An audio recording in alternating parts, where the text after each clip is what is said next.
Buongiorno, buongiorno. Questa mattina inizieremo con questo libro Il leone alato. Ecco, l'abbiamo presentato ieri da questo scrittore, da questo manager, già manager di multinazionali, Pierpaolo Beccic, che ringrazio, ma veramente ringrazio, perché quando abbiamo parlato di assunzioni, di imprenditori, quando ho detto che questo imprenditore che ha deciso, ascoltate bene a casa, non sono i soldi del 5 per 1000, non sono i soldi di Mirella, sono i soldi di questo imprenditore che ha deciso di dare un po' di ossigeno a questi ragazzi che dormivano per strada sotto i portici.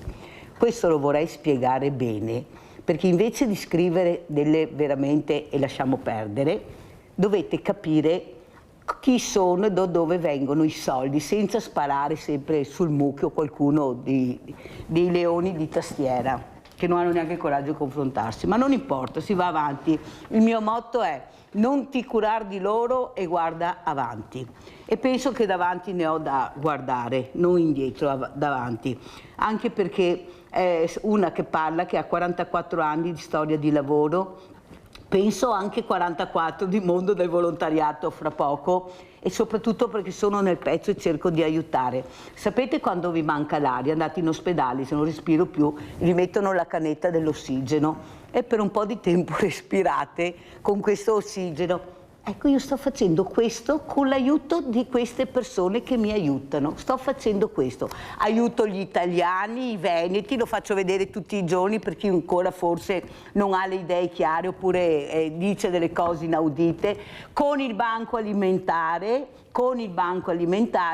e con questo di questo imprenditore che veramente è rimasto disgustato dalla cattiveria, la rabbia, tutti a casa sua. Dopo vorrei vedere se nessuno raccoglie più, se mangiano ancora, vorrei vedere se riescono a riparare, se riescono ad andare al ristorante a essere serviti, mangiati e ristorati, vorrei vedere.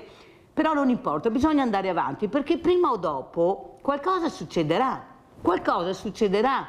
Ecco, io questa mattina ho invitato anche un imprenditore che ringrazio, che è Luigi Susin, che voi conoscete, che è anche responsabile regionale imprese e mondi produttivi, fa parte di Fratelli d'Italia, oltretutto anche Mirella, coordinatore, e soprattutto ringrazio anche Gianluca Codognato, che è responsabile comunicazione Adico. Grazie a Gianluca Codognato, che sentiremo anche lui, visto che Difesa Consumatori, cosa sta succedendo. Però prima volevo dirvi che questi ragazzi sono seguiti, una parte di loro è terrorizzata, molta paura. Anche quelli che hanno un piccolo lavoretto hanno il terrore di perdere il lavoro, che il loro datore di lavoro prenda paura e magari non li assuma più, perché sono tutti lavori a breve, lavori a tempo determinato, ma di poche ore, ma a loro basta per sopravvivere, e soprattutto di smetterla di prendersela con questa persona che sta cercando di aiutare con una piccola dose di ossigeno, invece di prenderla con tutti quei politici, scusa, non tutti, ma una buona parte, che sta continuamente sprecando il denaro per avere la propria visibilità, lasciare la piramide nel deserto. Quella l'ho fatta io, invece di fare le cose che servono all'Italia, al Veneto. Eravamo la locomotiva d'Italia, guardate come siamo presi, è colpa nostra. È colpa nostra. Queste Olimpiadi che sembrano che abbiano 360 milioni di buco, chi le ha fatte? È colpa nostra.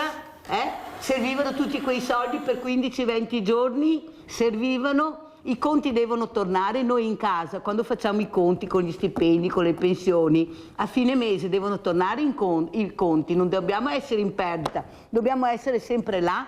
Ma vi sembra una cifra? Ecco, qualcuno dovrà pur spiegare questa cifra, è vera, non è vera, entrate, uscite, dove sono stati investiti, perché qui abbiamo 8 milioni di poveri fra poco, le coppie che non trovano casa, affitti impossibili, e cosa vediamo? Solo appartamenti di lusso, case di lusso, alberghi di lusso. Anzi, vorrei ringraziare anche il presidente degli albergatori di Treviso, che mi sta anche lui cercando di dare una mano, perché non si può mica vedere la gente dire, questi ragazzi, se devo fare questa vita meglio morire, cioè lo troviamo morto e poi diciamo vabbè, cosa è successo, chi sei, un numero. No, non funziona così con Mirella, no. Io questi 11, 10, 9, 8, quelli che saranno, a uno cercherò di trovare un posto, una dignità. Sono persone per bene, non sono spacciatori, non sono ladri, non sono delinquenti. Volete capirlo, sì o no? E poi venite a accanirvi con me invece di accanirvi con chi continuamente spreca i vostri soldi? Con loro non vi accanite mica, con l'imprenditore perché dà un po' di ossigeno? Avete mangiato bene? Avete bevuto meno forse a casa? Quelli che scrivono? Li avete in casa voi? Oltre che me, li avete in casa voi queste piccole persone? No, perché bisogna iniziare anche a cambiare questo Veneto che mi novò combatta, corri via! Ma stiamo scherzando? Stiamo parlando di solidarietà, di umanità, infine, non siamo mica venuti a prendervi i soldi nelle vostre tasche, sono soldi di questo imprenditore, no, del 5 per 1000. Volete vedere i conti? Andate a vederli. Ho un bilancio, andate a vederlo. No, perché quando ci vuole, si può mica sempre stare zitti qua in Italia, perché stando zitti ti bastonano di più. Detto questo, non leggo neanche Il Leone Nato, lo leggerò domani mattina perché è un libro anche molto toccante. Sono arrabbiata ma non arrabbiata, tanto vado avanti, problemi zero. È arrabbiata per questa cattiveria gratuita, cioè questo non ha tolto niente a nessuno e viene massacrato sui social. Sì, no, che si vanno davanti. Ho letto. Oppure questo manager che ha detto, che ho avuto l'altro giorno, però l'ultimo, uno dei più grandi manager di multinazionali, ha detto, fa bene perché anche qua a Treviso c'è un imprenditore che sta costruendo una palazzina e non vuole fare il nome perché ha paura di ritorsioni. L'ha detto lui? Fa bene a non dire chi è. Ma vi rendete conto che bisogna aver paura di far del bene? In questo Veneto, dove la maggior parte di voi ha avuto familiari che andavano nei paesi più lontani per trovare una soluzione, adesso non tutti, perché io ho anche tante brave persone e quelle che perdo non è un problema per Mirella, andrò avanti con 100, 50, 40, ma andrò avanti, problemi zero per Mirella, però questa cattiveria gratuita contro questa persona, no, questa no, non la tollero, no. Non abbiamo mica tolto i soldi a queste persone che scrivono mandali a casa loro con quei soldi, ma non so io, ma chi siete, ma da dove venite, ma dove vivete, Così, dai che partiamo. Cosa devo dire? Intanto Mirella, io quello che posso dire è grazie per quello che fai, per quello che stai facendo, per quello che hai fatto, per quello che farai. Ai telespettatori, quelli cattivi che scrivono e che insultano e che danno proposte negative, devo dire, mettetevi l'animo in pace, nel senso che un imprenditore, una persona decide di fare un'azione con i propri soldi. Una goccia, ha detto lui, poveretto, una goccia nell'oceano. Con i propri soldi può fare quello che vuole, può andare al casino, può andare a buttarli nel Sile e può investirli facendo del bene in questo modo. Credo che sia apprezzabile, credo che sia da tenere in considerazione, credo che sia da prendere da esempio, perché sì, è vero, voi giornalisti dovete dare tutte le informazioni. Parlavo prima, secondo me bisogna cominciare a dare anche informazioni positive, perché i telespettatori, ormai tutti, siamo sobissati di guerre, di notizie, di furti, di rapine, di truffe. Esatto, quindi se riusciamo a cominciare a ragionare in modo positivo, probabilmente gli 11 ragazzi che sono per strada oggi è più semplice accoglierli in qualche modo, anche perché siamo in tanti, cioè non c'è solo Mirella che si mette in moto. Io oggi vedo solo te che sei in moto, subito sul campo, sempre pronta, e ti sei presa la briga di andare a vedere come stanno, cosa facevano, come poterli reintegrare. Ma bisogna che tutti quanti, partendo dalla politica, partendo dai preti, partendo dai privati, cioè tutti quanti, se facciamo un po' del nostro, le 11 persone sicuramente trovano un'occupazione e una cosa. Scusa un attimo, devo dire, dobbiamo lavorare forse a livello politico, ma questo è una cosa che non si può dare colpe a questo governo, perché queste persone sono entrate probabilmente prima di questo governo.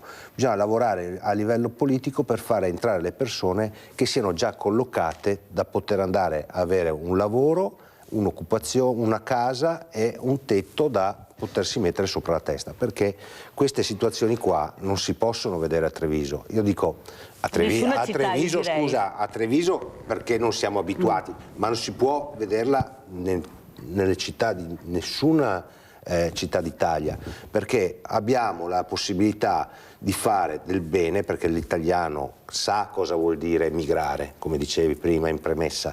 L'italiano è stato una persona che è emigrata, si è fatta rispettare all'estero, ha fatto anche grandi cose. Oggi siamo visti in un certo modo all'estero come migranti, e come migranti dobbiamo sapere che quella è la strada che abbiamo percorso noi e dobbiamo fargliela fare anche questi ragazzi. Abbiamo anche Gianluca Codognato. Gianluca, cosa ci racconti, responsabile comunicazione Adico, ma soprattutto difesa consumatori? Prego Gianluca. Sì, intanto Mirella, per quanto riguarda questo discorso con cui abbiamo aperto la trasmissione, intanto io vorrei citare una frase un motto che aveva utilizzato un attivista che è stato ucciso nel 2011 a Gaza, che era Vittorio Arrigoni, che diceva restiamo umani, che secondo me è un po' quello che ci manca, un po' di umanità, e siamo sommersi da un po' troppo individualismo. Io, rispetto anche a quello che stai dicendo te, quindi anche riguardo l'accoglienza, l'immigrazione, eccetera, io noto tramite la nostra associazione che c'è veramente una forma di idiosincrasia, non voglio dire odio, nei confronti, per esempio adesso noi siamo qua radicati a Mestre, Venezia, per esempio io sento molto fastidio, per esempio nei confronti della comunità bangladese, ti faccio questo esempio perché da noi è la comunità più presente, eppure noi riceviamo tanti ragazzi del Bangladesh che vengono a chiederci aiuto, e diciamo che questi ragazzi vengono fregati quotidianamente da italiani, voglio dire, quindi da agenzie immobiliari, agenzie di lavoro, che gli fregano i soldi approfittando un po' della loro ingenuità, della poca conoscenza del territorio, gli fregano i soldi, 2.500-3.000 euro, e dopo li lasciano a piedi e vengono a chiedere aiuto a noi. Quindi voglio dire, c'è una situazione... Ma è vero che lavorano per 2-3 euro all'ora? Scusa Mirella, non ti ho sentito. È vero che lavorano molti per 2-3 euro all'ora? Sì, loro, allora diciamo, da noi vengono anche persone che lavorano a Fincantieri, soprattutto persone che lavorano a Fincantieri e lavorano per i subappalti, guadagnano molto poco, lavorano tanto. E quello che voglio dire è che giustamente l'immigrazione va affrontata, secondo me non va affrontata come fa il governo, che secondo me l'affronta solo in maniera repressiva, ma va affrontata nel doppio binario della sicurezza ma anche dell'integrazione. A me sembra, noi diciamo che per esempio la comunità bangladese resta nel suo orticello, parlano sempre tra di loro, a me sembra che siamo anche noi che non andiamo tanto a dialogare con loro. Io faccio l'esempio della comunità bangladese perché nella nostra associazione, soprattutto da quest'estate in poi, stiamo veramente accogliendo tanti ragazzi, soprattutto giovani, che vengono da noi a chiedere aiuto. E ripeto, vengono truffati quotidianamente da italiani, magari quegli stessi italiani che poi li odiano e sono infastiditi dalla loro presenza.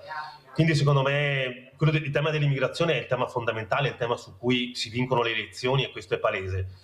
Io spero che le elezioni non vengano vinte da chi professa la cacciata in massa dell'immigrato o la caccia all'immigrato, ma insomma io spero che sia una politica appunto che si basi sulla sicurezza ma anche sull'integrazione, su questo doppio binario.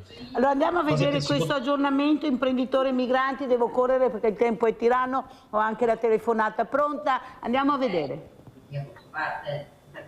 Li ho sentiti questa mattina alle 7:30, erano veramente contenti perché finalmente avevano dormito su un letto, perché hanno dormito su un letto. Un pasto caldo, un bagno a disposizione, la prima notte in un letto, vestiti puliti con cui andare al lavoro l'indomani. Per gli 11 giovani stranieri che si erano accampati sotto i portici di via Municipio, molti dei quali in precedenza allontanati dal Parc dal Negro, una parentesi di normalità, sebbene la bufera politica continui e il futuro rimanga incerto. Li abbiamo intercettati tutti, tramite loro, naturalmente sono loro che si chiamano, che si parlano, e il problema è che molti hanno paura, molta paura, perché hanno perso i documenti. Anzi, io vorrei anche lanciare un appello: se qualcuno sa di questo zaino con questi documenti di questo ragazzo che è veramente demoralizzato di più, di riportarglielo. Una settimana di vitto e alloggio offerta da un imprenditore che si è rivolto a Mirella Tuzzato, presidente dell'associazione Veneti Schiacciati dalla Crisi, giudicando inaccettabile il grado di disperazione di questi migranti. Lui, quando ha sentito questo ragazzo che ha detto "se questa è vita voglio morire", lui mi ha chiamato, ha detto "io non posso sentire questa frase su un ragazzino, un ragazzo giovane, potrebbe essere mio figlio, mio nipote, e non dare la possibilità a questo ragazzo di dire guarda che ci sono anch'io, che posso aiutarti". Proverò una settimana quello che posso fare, ma spero che altri lo facciano. Imprenditore che continua a mantenere l'anonimato non tanto per modestia quanto per paura, dice, di ritorsioni, perché il clima intorno al tema accoglienza, quello politico ma anche quello sociale, rimane infuocato. Lo dimostrano i violenti messaggi che gli sono stati indirizzati via social. Di qualche frase sua. Che non pensava ci fosse così tanta cattiveria, che ce ne fosse sì, ma così tanta cattiveria e ignoranza, ecco, non se l'aspettava. Una goccia nell'oceano, continua a definirla Mirella, che a qualcuno però dà fastidio e che qualcun altro considera di fatto inutile. L'imprenditore, che non so chi sia, un imprenditore anonimo, io lo ringrazio perché per una settimana darà speranza a questi ragazzi. Ma finita la settimana... Che si fa? Cioè, come dire, dopo? È questo il tema, no? Intanto cominciamo da questa settimana e poi vedremo, perché se cominciamo a dire sempre ma ce ne saranno altri, ma intanto cominciamo con questi 11 e poi vediamo. Soluzione accolta con favore anche dalla diocesi, che malgrado il duro attacco ai parroci che hanno difeso i migranti ha evitato di polemizzare con il comune. Lei sta già pensando a come fare dopo questa settimana? Io intanto cercherei lavoro a questi ragazzi che mi hanno detto uno fa il saldatore, uno fa il giardiniere, uno è muratore, altri 4 lavorano i campi, perciò sanno fare la raccolta. Ecco, vorrei capire, adesso mi informerò con chi di dovere, come fare per aiutare questi ragazzi a trovare un lavoro. E poi la sistemazione, a mio avviso, la troviamo. Basta unire le forze, ecco, che le associazioni non rimangano divise, che la Chiesa unisca. Ecco, e che gli amministratori devono capire che anche loro devono fare un grande tavolo con chi di dovere e con le persone competenti che hanno nel loro territorio. Lancio il mio appello, a tutti quegli imprenditori che fanno uso della manodopera di queste persone durante il giorno, che se di giorno sfrutti la loro manodopera, fai lo sforzo di dar loro l'ospitalità. Allora, Susin, no, aspettiamo perché abbiamo il nostro Rinaldo in linea, poi andiamo avanti. Veloce Rinaldo, mi raccomando, ciao. Ciao Mirella e buongiorno ai tuoi ospiti. Col tuo problema, col tuo discorso che ti ha fatto, ti ha portato all'occhio dell'Italia il problema. Ti sei riuscito a partire in questa storia che mi è capitata, va bene, a riportare all'occhio del mondo il problema, perché tutta l'Italia parla del tuo fatto. Brava, ti ha raggiunto scopo anche di quello, perché nessuno sapeva niente o non voleva sapere niente. E dopo ti devi sparare, Mirella, va avanti, lo sta ma altri al fegato per gente che neanche non merita. Va avanti per la strada, che chi che te conosce e che te vuol bene, sa chi che ti sei e cosa che ti fa. E dopo è politica che dico, è la politica. Di ancora delle domande ieri. Io tanti anni dormimmo su una camera, su 2 camere in orto, non avevamo il bagno né avevamo il Matteo, in campagna non vedeva il bagno né era fuori, eravamo tutta gente uguale a quella che si è adesso per la strada. Se abbiamo fatto perché andiamo a casa nostra, però i nostri vecchi sparì all'estero perché moriva qua per agra, non avevamo niente, ma un po' quella volta si può riuscire a essere veneto. E la politica di ancora, diciamo, troppi soldi. E a me 480 Basta adesso, non voglio far polemica Rinaldo, non facciamo polemica questa mattina, cerchiamo di parlare dei fatti concreti. Rinaldo, ti ringrazio anche per le parole, sai, però bisogna andare avanti ed essere positivi, non polemizzare, specialmente in questo momento. Guardate che veramente bisogna andare avanti dritti, con le spalle, come dice, larghe e forti, e questi ragazzi le hanno e possono lavorare. Ecco, io penso che devono assolutamente lavorare. Vediamo cosa sanno fare, Susin, vediamo come organizzarci per accoglierli, siamo in tanti, 700 associazioni di volontariato, ecco, se qualcuno magari batte anche un colpo a Mirella va avanti, ustedes sono dei problemi, però se qualcuno magari battesse anche un colpo, ma siccome che ha fatto a Mirella bisogna sapere che si arrangia, perché ha fatto io, non ho fatto me, no? Funziona così, Susin, ma non importa, non è un problema, non ti curare le ore e guarda avanti, prego Susin. Il risultato di tutti non è di Mirella, esatto, credo bravo. che non voglio toglierti niente, no, ma è vero. Però il concetto è questo, secondo me dobbiamo ragionare in modo diverso, dobbiamo ragionare in modo più aperto. Ma bisogna muoversi, però Susin, basta parole. Bisogna muoversi, Benedetta, sono ben che bisogna muoversi. Perché parole, progetti, ma... Ovviamente c'è questa situazione è nata adesso e adesso bisogna gestirla, ok? Tu sei stata una delle prime che ha preso in mano la situazione, io mi auspico che adesso anche la politica faccia la sua parte e anche, come dicevo prima, gli altri attori che abbiamo facciano la sua parte. Le associazioni di categoria possono essere una di quelle cose che può darti una mano, può darti, non a te, a loro, una mano a questi ragazzi e fare in modo che trovino un'occupazione sana da poter comunque essere collaborativi. Un alloggio decente. Un alloggio. Dopo io devo dire grazie a questo imprenditore che continua, che ha dato comunque questa settimana di respiro. E come ha fatto bene a stare zitto? Hai sentito cosa è successo? È una settimana, certo, è una settimana, ma se questo imprenditore è riuscito a dare una settimana, magari c'è anche qualcun altro che può dare un'altra settimana, e dopo un'altra settimana ancora, esatto. E dopo un'altra settimana ancora. E intanto si cerca di trovare la soluzione. Questo è il sistema, secondo me, veneto che bisogna prendere in mano. Sono persone, mi pare di capire, che sono tranquille, educate, regolarizzate anche in parte, mi pare di capire, altri hanno perso lo zainetto con i documenti, ma secondo me bisognerebbe andare anche un po' a fondo per capire dove è andato a finire sto zainetto. Mi farò anche promotore di questa cosa qua per vedere se si riesce a fare qualcosa, però io dico parliamo in modo positivo. Certo, allora andiamo a vedere invece cosa è successo a Belluno per capire quello che si diceva prima, Mountain Wilderness Olimpiadi, e poi ne parliamo e spieghiamo cosa sta succedendo, che vorremmo anche capire. Sono oltre 300 milioni di euro di debito, secondo le prime stime, quelli accumulati dalla Fondazione Milano Cortina 2026 per la gestione dei giochi invernali. Una cifra che secondo Mountain Wilderness potrebbe crescere ulteriormente con la chiusura del bilancio e che per l'associazione non sarebbe una novità. Non è una sorpresa, eravamo a conoscenza di una situazione importante e adesso pensiamo sia venuto allo scoperto solo una prima parte del debito.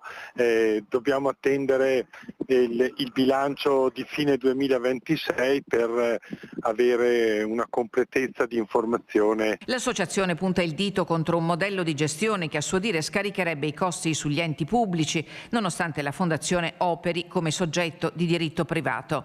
Secondo Mountain Wilderness, infatti, lo Stato e gli enti territoriali avrebbero già messo a disposizione centinaia di milioni di euro, mentre una parte consistente dei ricavi deriva da sponsor, diritti televisivi e contributi del Comitato Olimpico. È vero che i soci fondativi sono pubblici, è vero che le nomine della fondazione sono tutte nomine politiche, pubbliche, quindi, però è inconcepibile che lo Stato vada a ripianare debiti così consistenti di un ente privato. A nostro avviso vanno richiamati ai loro doveri chi ha amministrato la fondazione. Teniamo presente che stiamo parlando solo della gestione dei giochi olimpici, non delle opere. Bene, andiamo a richiamare questi e devono pagare loro di persona. Mountain Wilderness auspica l'intervento della Corte dei Conti per verificare la legittimità dell'utilizzo di risorse pubbliche e accertare eventuali responsabilità nella gestione. Abbiamo il sentore che la Corte dei Conti sia già attivata su questi percorsi, chiediamo che l'analisi sia approfondita, però rimane incomprensibile come nel nostro paese i debiti dei privati debbano venire coperti con fondi pubblici quando abbiamo bisogno di fondi per la montagna, per la sanità, per il mondo dell'istruzione, della cultura. Allora, Codognato, come commentiamo quello che ha detto Susin, quello che abbiamo sentito nel servizio e quella che è la realtà di oggi? Sì, allora io adesso non so se ho letto male, ma mi sembra che il rischio è quello che la Regione Veneto debba coprire in parte questi costi con 30 milioni di euro, se non ho letto male, che dovrebbero essere già stati accantonati. Allora io mi chiedo se questi soldi, che sicuramente sì, avranno avuto un ritorno, le Olimpiadi io ne sono certo a livello turistico, però dopo io quando mi trovo con 30 milioni da dover sborsare in più per coprire appunto le spese delle Olimpiadi, mi chiedo se quei soldi, per esempio, non sarebbero serviti di più per la non autosufficienza, che secondo me è uno dei temi fondamentali di questo nuovo secolo, di questo nuovo... Sì. E per cui la questione delle risorse, Mirella, è una questione fondamentale, ovvero come vengono usate le risorse e dove vengono indirizzate. Secondo me in questo momento la stessa Regione deve crearsi delle priorità assolute. La priorità assoluta è la sanità. Noi sappiamo benissimo che il 70% del bilancio regionale è dedicato alla sanità, ma secondo me ogni risorsa che si trova deve essere appunto riservata a temi fondamentali come le liste d'attesa e la non autosufficienza. E le case di comunità, che adesso a giugno dovrebbero partire, ma a quanto pare in Veneto ne sono pronte 3 su una novantina.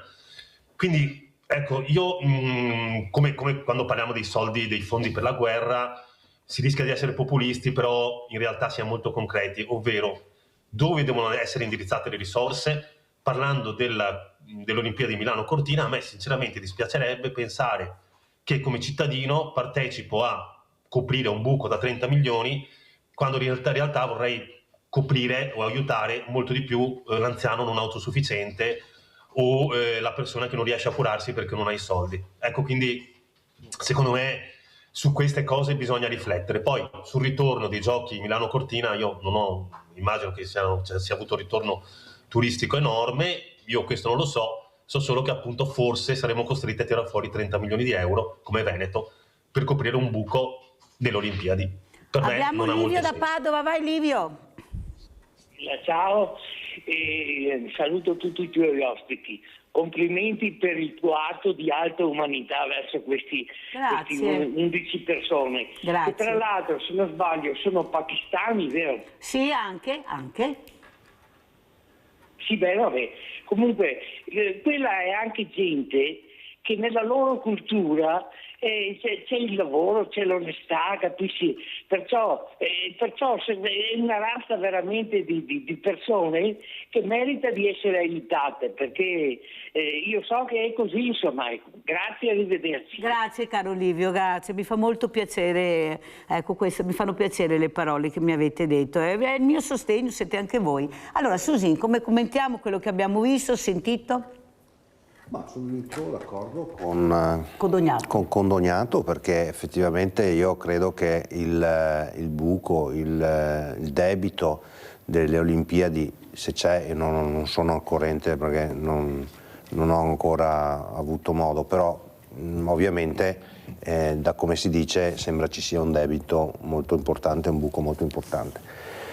Credo che le Olimpiadi siano una cosa importante, di rilievo, che hanno portato anche dei soldi nel territorio, però come si dice da buon padre di famiglia bisogna sempre guardare il dare e avere, no? Cioè se il dare è più dell'avere, secondo me qualcosa che non va c'è.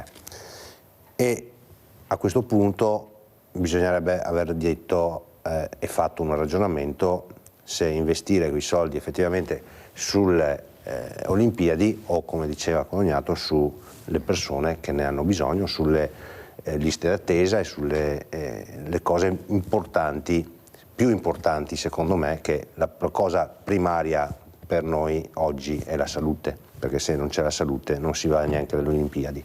Quindi questa è una riflessione che faccio perché credo che sia un aspetto da tenere in considerazione.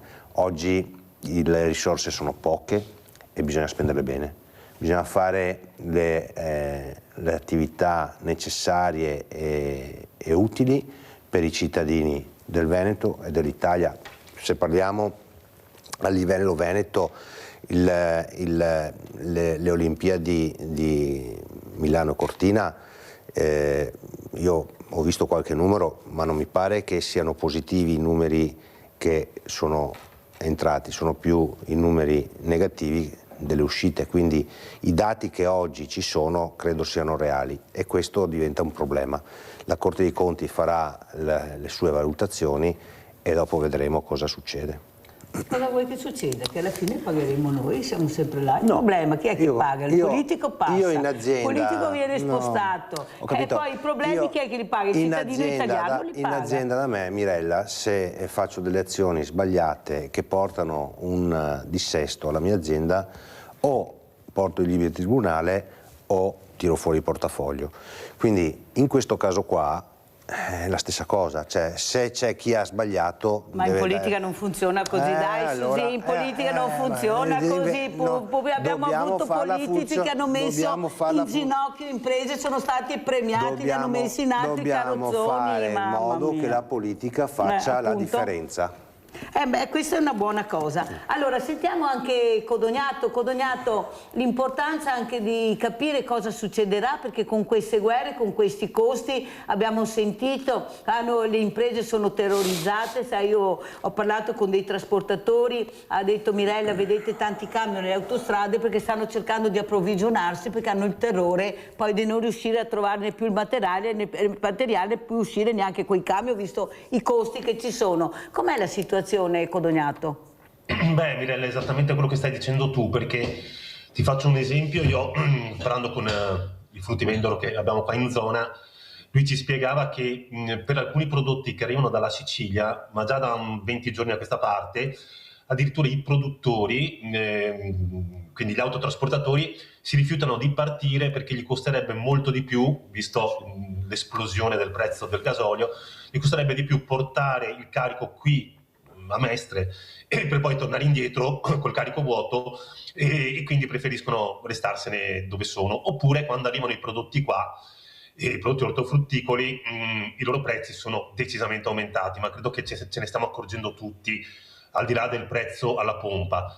Beh, Mirella, al di là del fatto che non si sta capendo assolutamente nulla di ciò che succede, che succederà, anche a causa insomma di un presidente degli Stati Uniti che cambia, che dice una cosa e dopo un minuto ne dice un'altra, però io ho visto l'altro giorno dei dati che aveva pubblicato Repubblica che sono drammatici in realtà se la guerra continuerà. Se la guerra continuerà, come pare insomma, che sia, adesso c'è la tregua per carità, però insomma speriamo in bene, però in ogni caso lo stretto è chiuso, se andiamo avanti così avremo degli aumenti paurosi ancora sulla benzina, ancora sul gasolio, sul jet fuel che è il carburante degli aerei, quindi insomma creerà problemi a tutti quelli che dovranno andare in vacanza, come già si è sentito dire, poi sul gas da riscaldamento o gas naturale, sull'energia elettrica, su tutto.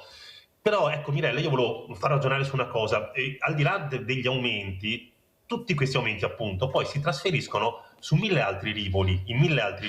Ti faccio un esempio, adesso io sono molto appassionato tra virgolette di temi che riguardano gli anziani, e cosa succederà ai costi delle rette delle case di riposo se comincerà a aumentare la luce, se comincerà ad aumentare il costo dei prodotti necessari per le case di riposo? Giustamente in studio avete un imprenditore che conosce benissimo quello che succederà con l'aumento dei costi, quello che sta succedendo con l'aumento dei costi dell'energia per tutte le imprese, perché anche un negozio deve tenere aperta la luce o comunque insomma utilizza l'energia elettrica. Qualsiasi impresa. Glielo chiediamo subito a Codognato, glielo chiediamo subito, Susi? Ma allora c'è da fare una premessa, nel senso che per quanto riguarda il carburante questo governo ci sta mettendo dei soldi comunque, e lo si vede nelle frontiere, nel senso che abbiamo i frontalieri svizzeri che vengono a fare benzina in Italia perché oggi costa meno in Italia che non in Svizzera. Stessa cosa in altre situazioni, però devo dire anche i francesi vengono in Italia a fare benzina. È vero comunque che alla pompa il costo è esorbitante. Io prima facevo 100 euro di gasolio, oggi ne faccio 130, vuol dire che abbiamo quasi un 30% di differenza, quindi questo si riporta automaticamente perché noi sappiamo che l'84% di merce, come diceva Codognato, la trasportiamo su gomma e automaticamente chi paga lo scotto più grosso è l'utente finale. L'utente finale che va a fare la spesa, l'utente finale che compra la corrente, l'utente finale che compra il gas, l'utente finale che alla fine deve pagare tutta la merce che viene trasportata. Cosa fare? Non è semplice, Mirella, non è semplice perché comunque la situazione è molto grave. Io continuo a dirlo, questa guerra è molto più grave di quella che sta gestendo Zelensky, perché in realtà con Putin sì abbiamo avuto un momento col gas che ci ha dato un po' di noia, ma abbiamo ripiegato immediatamente. Ma qua invece la cosa è ben diversa, la cosa sembra vada per le lunghe, blocca appunto il petrolio che per noi, per tutti, è una risorsa che fa girare tutte le economie, se così si vuol dire, e di conseguenza andiamo incontro a una situazione molto molto difficile. Bisogna, secondo me, come diceva Codognato, qua abbiamo un presidente dell'America che oggi ne dice una, domani ne dice un'altra, e questo secondo il mio punto di vista è molto pericoloso, perché comunque non si riesce a trovare una stabilità, una linea retta che possa portare a una soluzione. Questa è una soluzione che va avanti in questo modo qua e non si sa per quanto, ma ripeto, lo scotto lo paghiamo noi perché alla fine quando andiamo a fare la spesa troviamo una grossa differenza. Ma se aumentano tutti questi prezzi, anche voi come aziende, come gestirete il tutto? Perché veramente è uguale, Mirella, io stesso ho dovuto aumentare i costi. Sentite? Perché? Perché il gasolio mi costa di più, cioè il materiale stesso che io compro mi costa di più automaticamente, ripeto, purtroppo, è brutto da dire, ma lo scotto più grosso lo paga l'utente finale. Perché? Perché è quello che usufruisce dei beni, dei servizi che le imprese offrono. Allora andiamo a vedere anche cosa ha detto il presidente Alberto Stefani, costi imprese. Andiamo a sentire e poi commentiamo. Il filo diretto con il governo ci deve continuare ad essere uno stimolo importante per il governo per quanto riguarda famiglie e imprese. Noi lato regione, ovviamente avendo competenze in materia sociale e sanitaria, in particolare abbiamo messo a disposizione dei fondi anche per famiglie e imprese, ovviamente di carattere sociale. Ovvio che non bastano, perché la sfida di un'emergenza del genere non può essere affrontata da una regione, noi abbiamo fatto la nostra parte. Ora quello che conta è che la situazione geopolitica possa trovare una soluzione nel più breve tempo possibile. Questo ovviamente aiuterebbe a cascata tutto il resto, ed è necessario cominciare anche a diversificare l'approvvigionamento energetico anche tramite altri paesi. Io sono assolutamente d'accordo con l'apertura al gas russo. In questo momento di difficoltà l'Europa, i nostri paesi devono fare gli interessi dei nostri cittadini. Se continuiamo ad essere schiavi di una situazione internazionale disastrosa come quella di adesso, noi fra qualche mese ci troveremo in una situazione totalmente emergenziale, ancora di più di quella in cui oggi ci troviamo. Dobbiamo cominciare a studiare una diversificazione dell'offerta energetica, dell'approvvigionamento energetico, nel breve termine anche riaprendo alcuni mercati. Allora, sentiamo Codognato. Codognato, come le sembra questo presidente che si è trovato questa patata bollente in mano? Non è mica semplice, guardate, un conto è essere l'opposizione e criticare, ma governare e gestire, guardate che è difficilissimo. Codognato. Sì, in effetti hai ragione te, Mirella. Concordo anche con il dottor Susin, nel senso che per quanto riguarda ad esempio il carburante, sì, al di là diciamo, della propaganda di quando Giorgia Meloni era all'opposizione, sul carburante si è cercato di intervenire riducendo le accise. Però io mi ricordo, adesso non mi ricordo le cifre esatte, però mi ricordo che anche col governo Draghi, che era intervenuto su questo fronte, la riduzione delle accise comporta una grande perdita economica, una grande perdita di risorse che chiaramente sarebbero destinate ad altre cose, magari al sociale o alla sanità. Quindi è chiaro, togli da una parte, metti da una parte e togli dall'altra. Quindi quello che diceva il Presidente ha una logica, ovvero io la guardo dal punto di vista dei cittadini, quindi non guardo dal punto di vista geopolitico, e dico qualsiasi cosa possa far sì di fermare quello che sta per succedere, quello che è già successo, perché ricordiamo che a marzo per i vulnerabili le bollette della luce sono aumentate, le bollette del gas sono aumentate del 20%, ad aprile quelle dell'energia elettrica aumenteranno del 10%, questo per i vulnerabili, quindi quelli che sono nel mercato, diciamo, tutelato da ARERA. Non sappiamo cosa succeda nel mercato libero. Quindi ok, è molto delicato dire apriamo al gas russo, perché qua c'è una guerra in corso, sappiamo benissimo che c'è un aggredito, un aggressore, quindi io mi allineo comunque a quella che è l'idea un po' dell'Europa nei confronti della Russia. Però sì, Mirella, qualche soluzione bisogna trovarla, perché quando le bollette, se arriviamo a delle bollette tipo il 2022, io non so se reggiamo, perché nel 2022 a settembre sono arrivate bollette quintuplicate, raddoppiate, triplicate, quintuplicate. Quindi speriamo di non ritrovarci in quella stessa situazione. Chiaramente tutti gli interventi che vengono fatti non sono facili, quindi non voglio dire, non ho suggerimenti reali da fare. Proponiamo riforme strutturali, ma non è neanche anche facile dirlo così. E niente, per ora le soluzioni tampone sono le uniche che ci stanno. Il problema è che se vengono sempre esclusi da queste soluzioni, secondo me, il ceto medio, che è il ceto che più soffre, perché a parte sul carburante, che giustamente poi riguarda tutti, però molti interventi, anche quelli che riguardano le bollette, poi varranno ad aiutare giustamente le persone più in difficoltà. Però ricordiamoci che il ceto medio, che è quello che porta avanti un po' l'economia, è quello più penalizzato, perché non viene neanche, diciamo, tutelato da bonus, da aiuti di vario genere. C'è ancora il ceto medio, Codognato è sparito, abbiamo i ricchi e i poveri, perché io con questo ceto medio qua ho molte perplessità ancora vedendo le code ai banchi alimentari, che sono proprio di persone che lavorano, cioè non barboni, persone che lavorano, pensionati. Ecco, io vorrei capire dov'è il ceto medio e chi fa parte ancora del ceto medio. Susi, poi andiamo in pubblicità. Allora il ceto medio ormai sta scomparendo, Mirella, perché abbiamo il ricco e il povero, è un dato di fatto.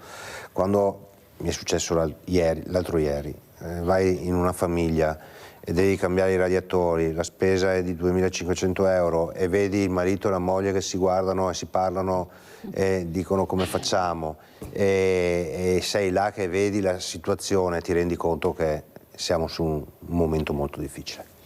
Pubblicità.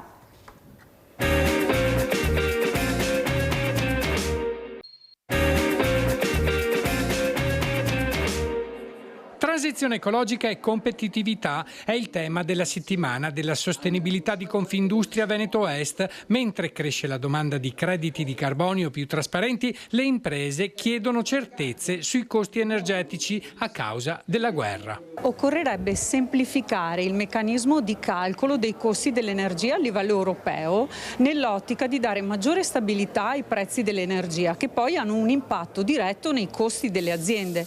Ci sono aziende energivore che sono fortemente penalizzate da questa instabilità e soprattutto la visione è una visione di brevissimo periodo. Sappiamo che le aziende per investire, per competere, devono avere una visione di medio e lungo periodo, devono fare i loro piani su dei costi certi.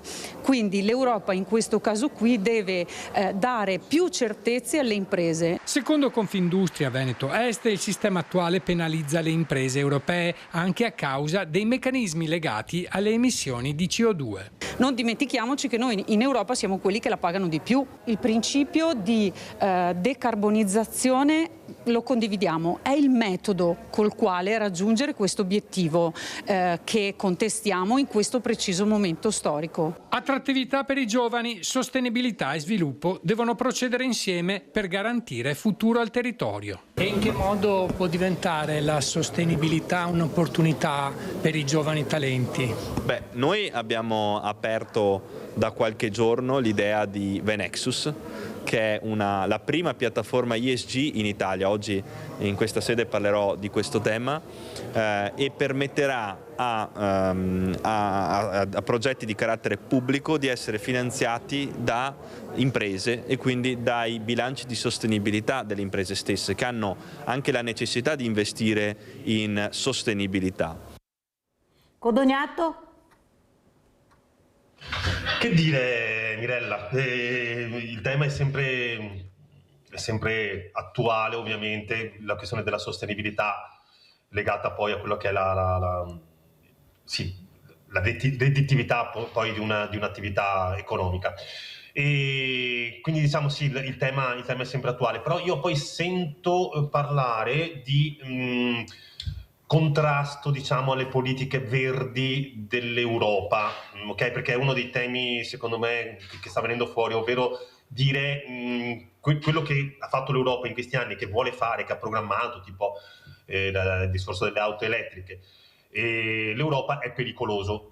Io credo che invece guardare il mondo dal punto di vista della sostenibilità sia molto importante. E tra l'altro credo, e questo lo dico per creare un'opportunità per la politica, e siccome abbiamo visto che molti giovani stanno andando a votare, sono andati a votare alle ultime elezioni, ma non dico solo per il referendum, ma anche per esempio in Ungheria, da quello che ho capito, io credo che i giovani invece vogliano un mondo migliore da questo punto di vista, e quindi l'attenzione all'ambiente, alla sostenibilità deve diventare centrale adesso in qualsiasi tipo di politica. Non possiamo fregarcene, perché sinceramente abbiamo già fatto dei passi in avanti dal punto di vista della sostenibilità, non possiamo fare dei passi all'indietro, quindi ben venga se questo tema diventa centrale, insomma, se resta centrale. Susi? Non deve essere centrale, secondo me bisogna investire sulle imprese. Le imprese hanno la necessità di avere la possibilità di essere competitive. Per farlo da sole non è possibile, perché comunque le imprese hanno grosse difficoltà. Deve essere comunque lo Stato che deve incentivare le imprese a diventare meno energivore. Come fare? La mia idea da imprenditore è quella di dire: investiamo e facciamo in modo che l'azienda sia più autonoma possibile, con il fotovoltaico, con il rimodellamento degli impianti, degli stabili, riuscire ad arrivare, come ormai siamo riusciti sulle nuove abitazioni, ad avere impatto quasi zero. Ecco, questo, cioè l'impresa che è autosufficiente riesce ad abbattere i costi in maniera notevole. Questo succede per lo Stato cinese. Io ho un amico che è amministratore delegato di un'azienda cinese, dice: Luigi, non siamo competitivi, è impossibile, non ce la faremo mai. E perché? Perché lo Stato cinese all'imprenditore gli dà il capannone, gli dà l'energia elettrica, lo obbliga a esportare, su quello che esporta gli dà il 20%, se chi riceve la merce non paga, paga lo Stato. Quindi abbiamo già perso in partenza. Detto questo, però, dobbiamo fare qualcosa, non possiamo sederci e aspettare. Io credo che il fatto di mettere dei fondi di rotazione, fondi perduti, facendo in modo che le imprese investano su impiantistica e tecnologia avanzata, possa fare la differenza per il futuro. Andiamo a vedere anche questi dati imprese, siamo sempre a Treviso, giovani, Marca, andiamo a sentire. Nel 60% dei casi ci sono dei giovani tra i 18 e i 35 anni che vogliono fare impresa. Allora probabilmente bisogna incrociare questi aspetti, bisogna ascoltare i giovani, cambiare l'approccio, farsi dire da loro di cosa hanno bisogno, rispondere ai loro bisogni e metterli nelle condizioni di dare continuità alle imprese, anche alle imprese storiche. Oltre 220 giovani hanno risposto ad un questionario che misurava la loro intenzione o capacità di fare impresa. Il risultato sulla carta dice che 6 su 10 vorrebbero aprire un'attività, specie nella ristorazione, nel commercio o nel turismo, ma incontrano difficoltà enormi come accesso al credito, formazione, burocrazia, problemi che storicamente permangono nonostante bandi e fondi. Ci sono, come è stato detto prima, dei fondi che sono disponibili, però è anche vero che è difficile intercettarli, quindi come è stato prima annunciato ci sarà l'esigenza di rendere il tutto più semplice appunto da accedere, da visionare, e come anche l'intenzione di creare proprio dei prodotti finanziari di microcredito per i nuovi imprenditori. Non solo una mappatura di entusiasmi e frustrazioni, ma anche uno sguardo alle opportunità, provando a dare risposte. Il compito dello studio approfondito commissionato da Ascom proprio grazie ad un bando ANCI. Poi abbiamo provato anche a dare qualche risposta, quindi provando a mappare quelli che sono i bandi e le opportunità per i giovani, rendendoli disponibili nella ricerca in modo tale che possa essere uno strumento utile. Ma la sferzata ad Ascom è arrivata soprattutto dall'assessore alle politiche giovanili Gloria Sernagiotto, che ha invitato il comparto ad andare nelle scuole a cambiare comunicazione utilizzando linguaggi giovanili o addirittura influencer dedicati. Solo così, dice, si potrà salvare un patrimonio, anche storico, di attività che oggi non trovano nella seconda generazione i continuatori.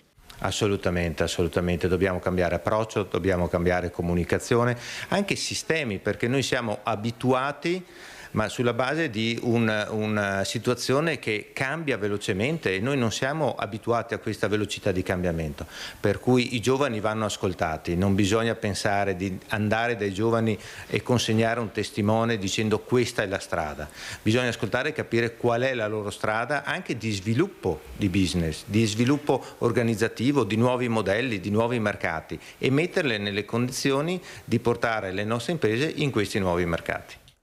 Susi?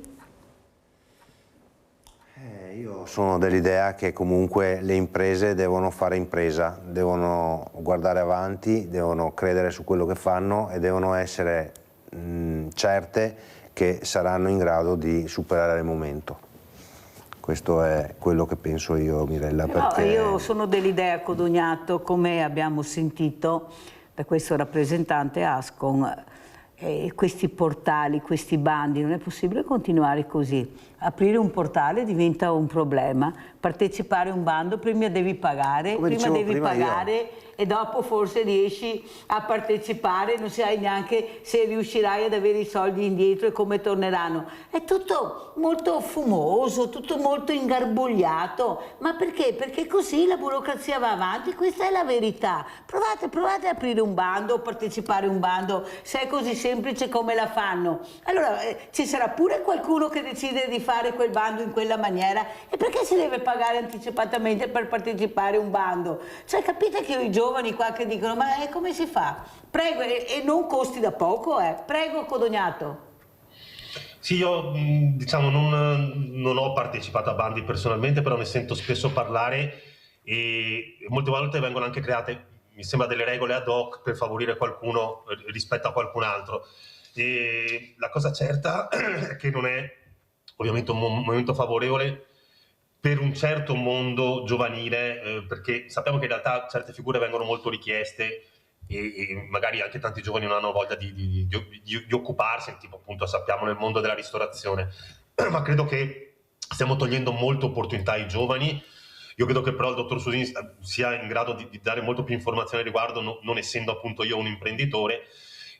Però è chiaro, cioè, i giovani sono il futuro e in questo momento non vediamo un grande futuro per loro, fermo restando che siamo una società anche sempre più anziana.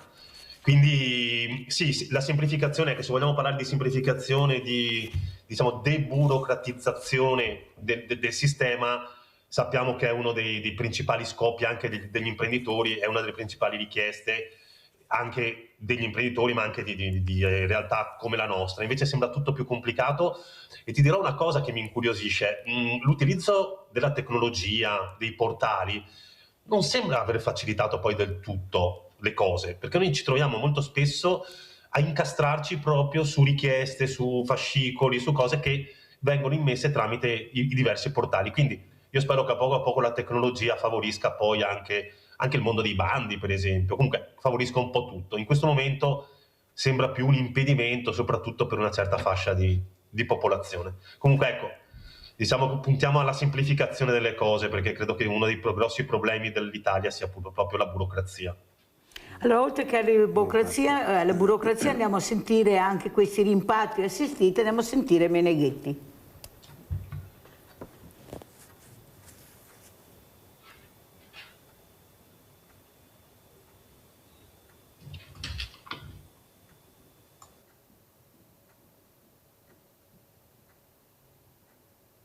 Vediamo se parte. Rimpatri assistiti.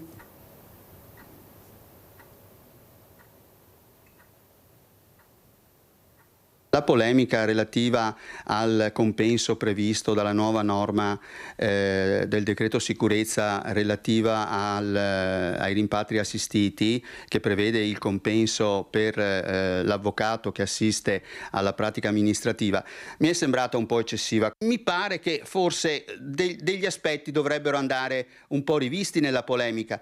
Ho sentito delle frasi: viene intaccata l'autonomia dell'avvocato, che non è più autonomo, indipendente nella strategia difensiva, che viene in conflitto di interessi con il cliente. Ma qui stiamo parlando di un procedimento amministrativo chiesto e voluto dall'immigrato, non stiamo parlando di un processo penale. L'avvocato Luciano Meneghetti, già dirigente della Polizia di Stato, con una lunga esperienza di 11 anni nel settore dell'immigrazione, non ritiene fondata la polemica nata attorno alla norma del decreto sicurezza. Secondo Meneghetti, infatti, si tratta di una disposizione che va letta in modo più equilibrato, non penalizza i migranti, ma al contrario si inserisce in un quadro già previsto da una normativa europea in vigore da oltre 15 anni che disciplina il rimpatrio volontario assistito. L'immigrato rimane nel CPR, quindi l'immigrato ha interesse proprio e ha bisogno dell'assistenza di un legale che sia pagata per poter diminuire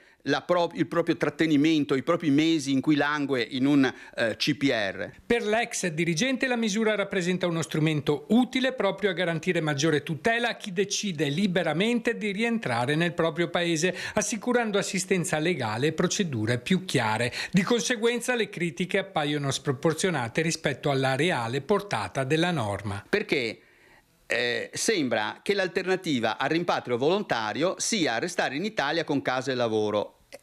La normativa invece è diversa. La normativa dell'irregolare ha due alternative: o il rimpatrio forzato, con la possibilità di restare mesi e mesi dentro un CPR, o il rimpatrio volontario incentivato. Quindi è da qui che noi dobbiamo partire, altrimenti non si comprende il perché di questa norma che ha fatto il legislatore.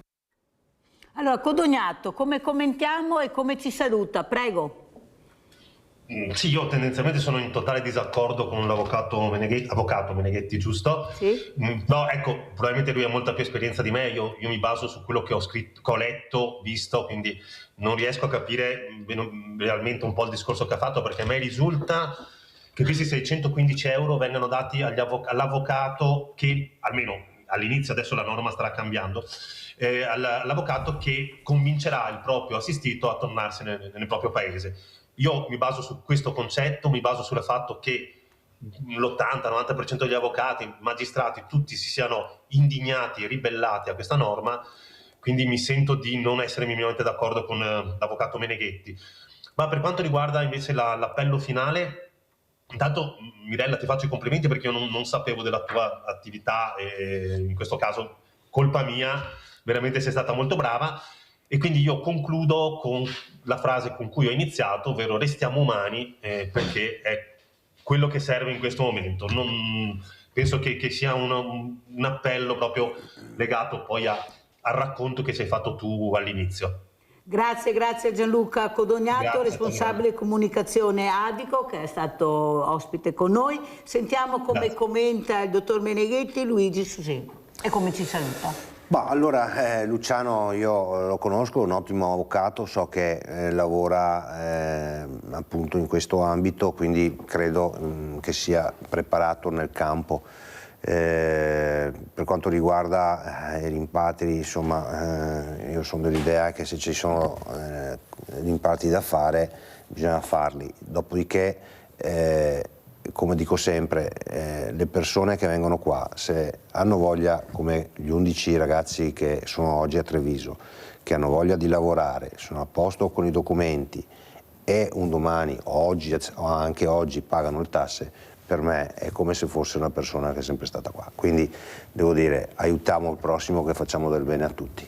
E con queste parole ringraziamo anche Luigi Susin, responsabile regionale imprese e mondi produttivi Fratelli d'Italia, ma soprattutto anche l'umanità dell'imprenditore, che ha capito anche lui che anche gli imprenditori devono fare la loro parte. Ognuno con la propria goccia nell'oceano, però diventa una goccia importante se uniamo le forze. Guardi Mirella, se ognuno mette una goccia riusciamo a alimentare il mare, quindi. Perciò meglio di così. Grazie pubblicità.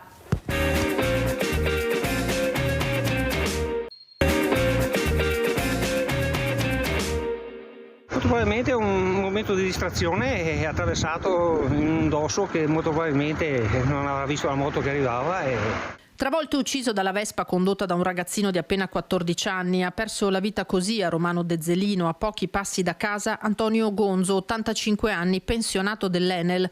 Erano trascorse da poco le 20. Nell'atto di attraversare la strada provinciale è stato investito dalla Vespa del giovanissimo, uno studente di Borso del Grappa, diretto a San Giacomo per andare a prendere un amichetto con cui doveva trascorrere il sabato sera. I lampioni erano accesi, ma l'anziano non era sulle strisce. Il ragazzino se lo sarebbe trovato di fronte improvvisamente, gli avrebbe urlato di spostarsi, poi l'impatto in cui entrambi sono volati sull'asfalto. Niente da fare per l'85enne, diversi traumi per il 14enne dimesso solo in nottata dall'ospedale di Bassano. L'indomani sul luogo dell'incidente un via vai di amici e conoscenti della vittima. Sicuramente qui c'è un rettilineo, c'è il dosso, ma la gente è portata non sempre a rispettare i limiti. È un punto critico, sì, perché forse la gente inconsciamente dice attraverso qua. A 50 metri c'è l'attraversamento pedonale, però uscendo da questa strada, che qui molte persone vanno a camminare, eccetera, viene, tra virgolette, spontaneo attraversare in questo punto, però sappiamo che dovrebbe essere attraversato sul pedonale, insomma.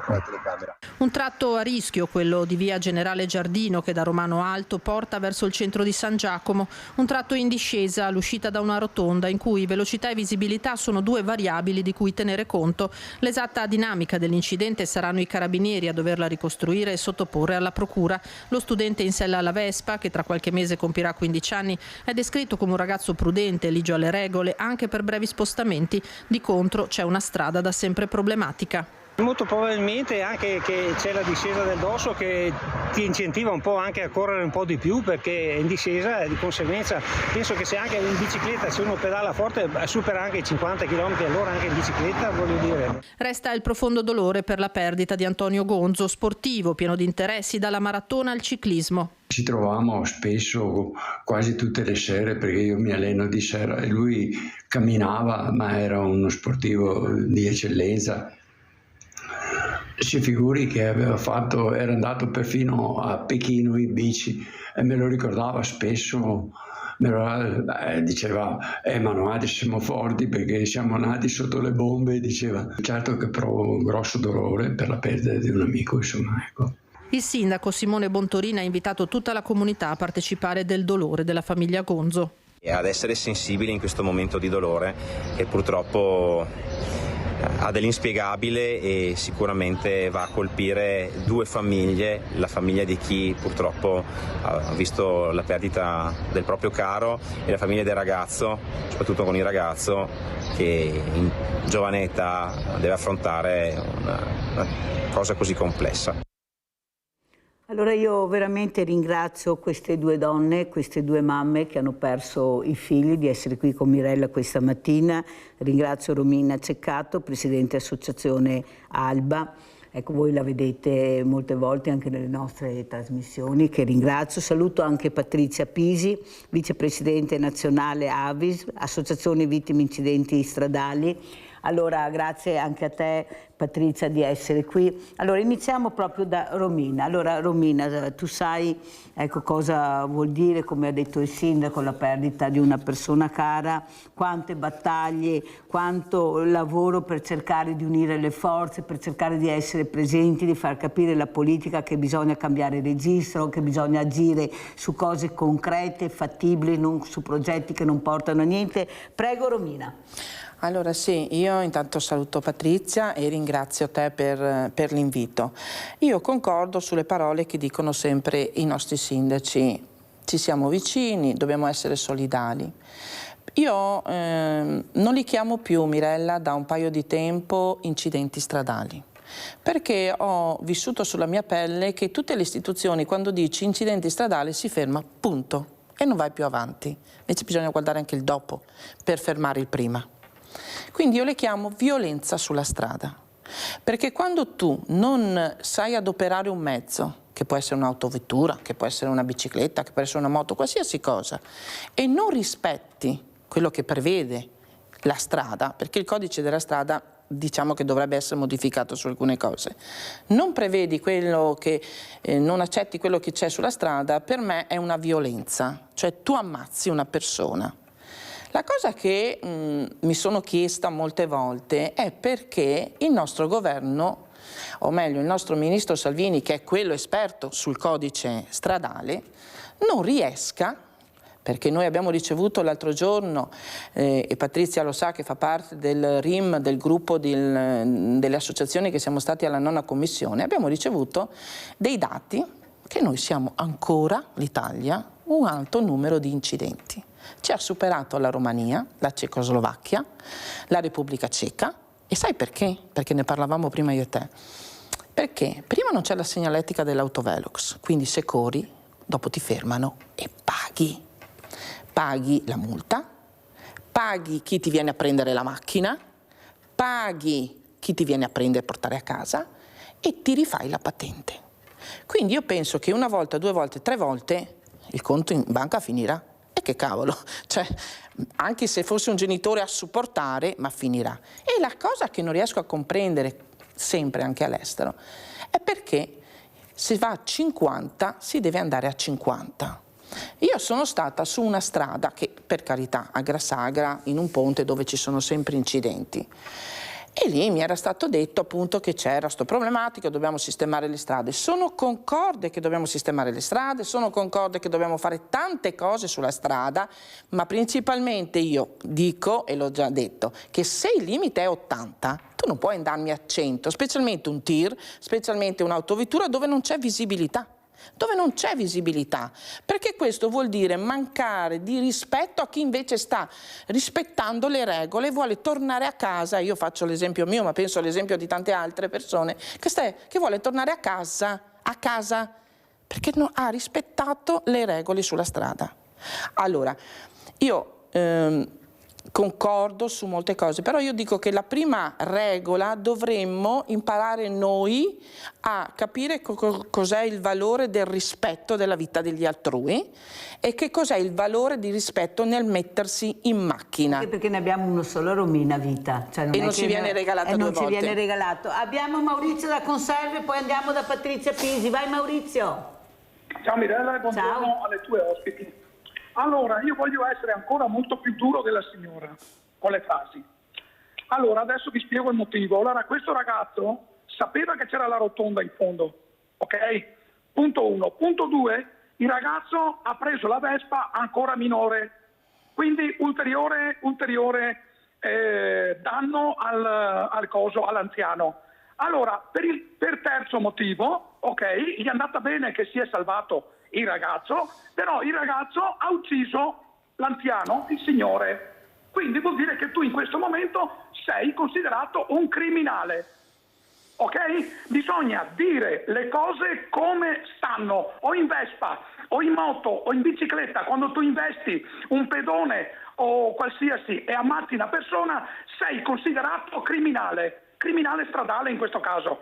Ecco, allora, poi dico un'altra cosa, Mirella. Allora, tu pensi che la famiglia, voglio essere molto drastico oggi, tu pensi che la famiglia del ragazzo abbia pena del signore che è morto? No, fa pena del ragazzo, gli fa pena il figlio che è ricoverato in ospedale, ok? Perché funziona così il mondo.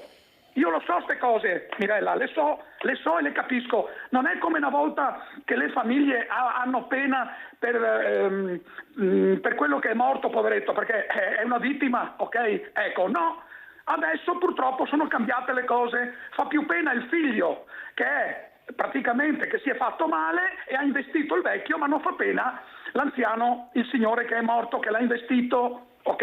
Ecco, adesso vorrei delle risposte dalle tue ospiti. Grazie e buona giornata. Ciao, grazie anche a te Maurizio. Allora Patrizia Pisi, intanto ciao, come stai? Cosa ci racconti e cosa vuoi rispondere sia a Romina che a Maurizio? Prego.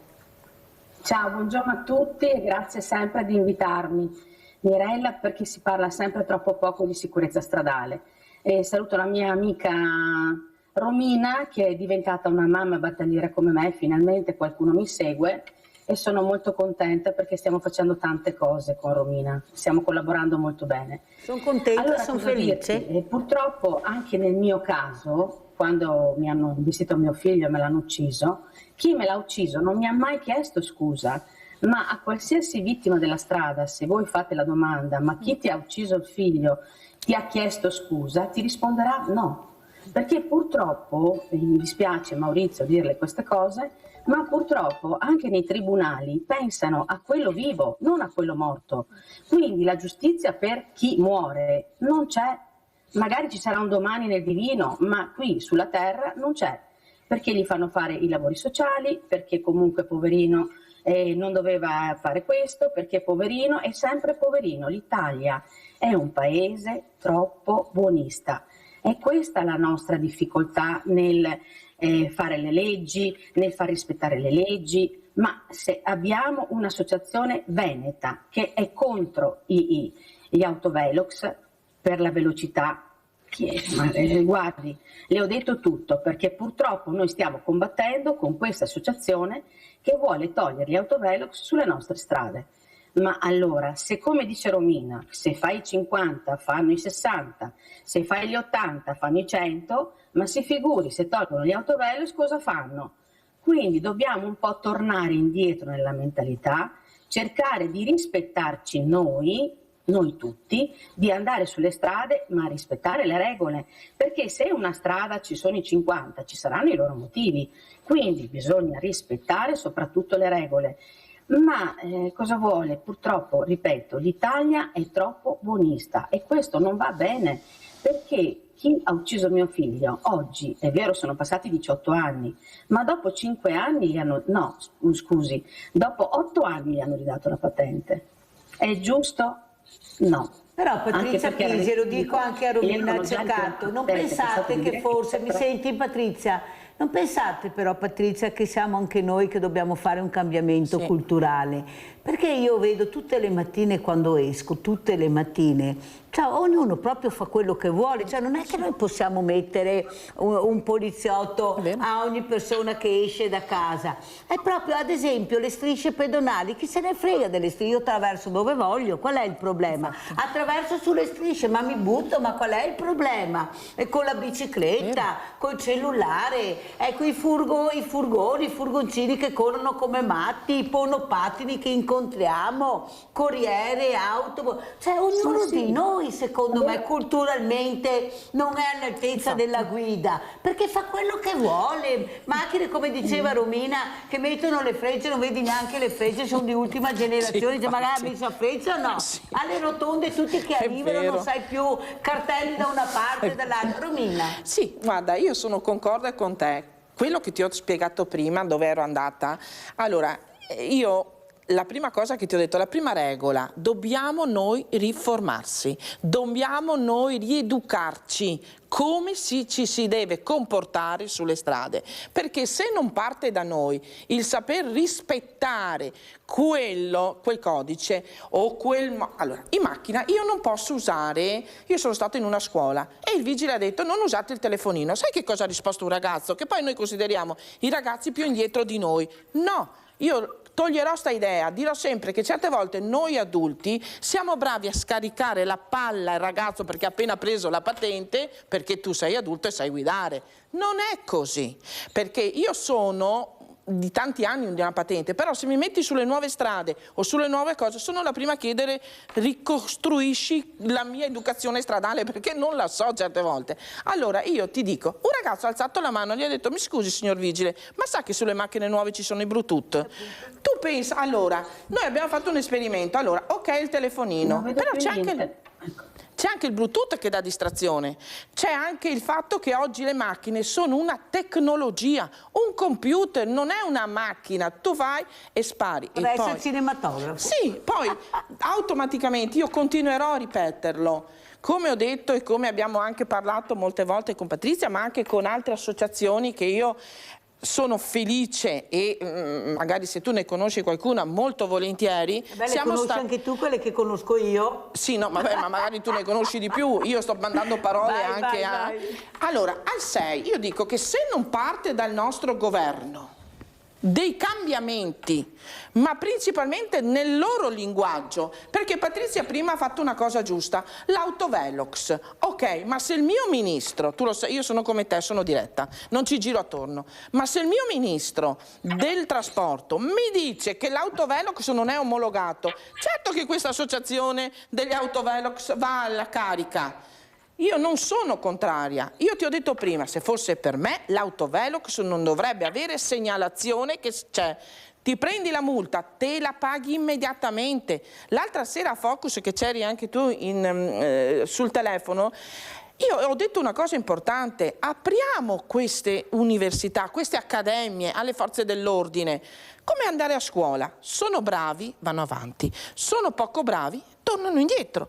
Dove lavorava mio marito, a Portoguaro, perché dopo l'assassinio di mio figlio noi siamo stati trasferiti a Portoguaro, sono andati in pensione 3 e ne hanno messi 2. Mi spieghi che cosa fanno 2?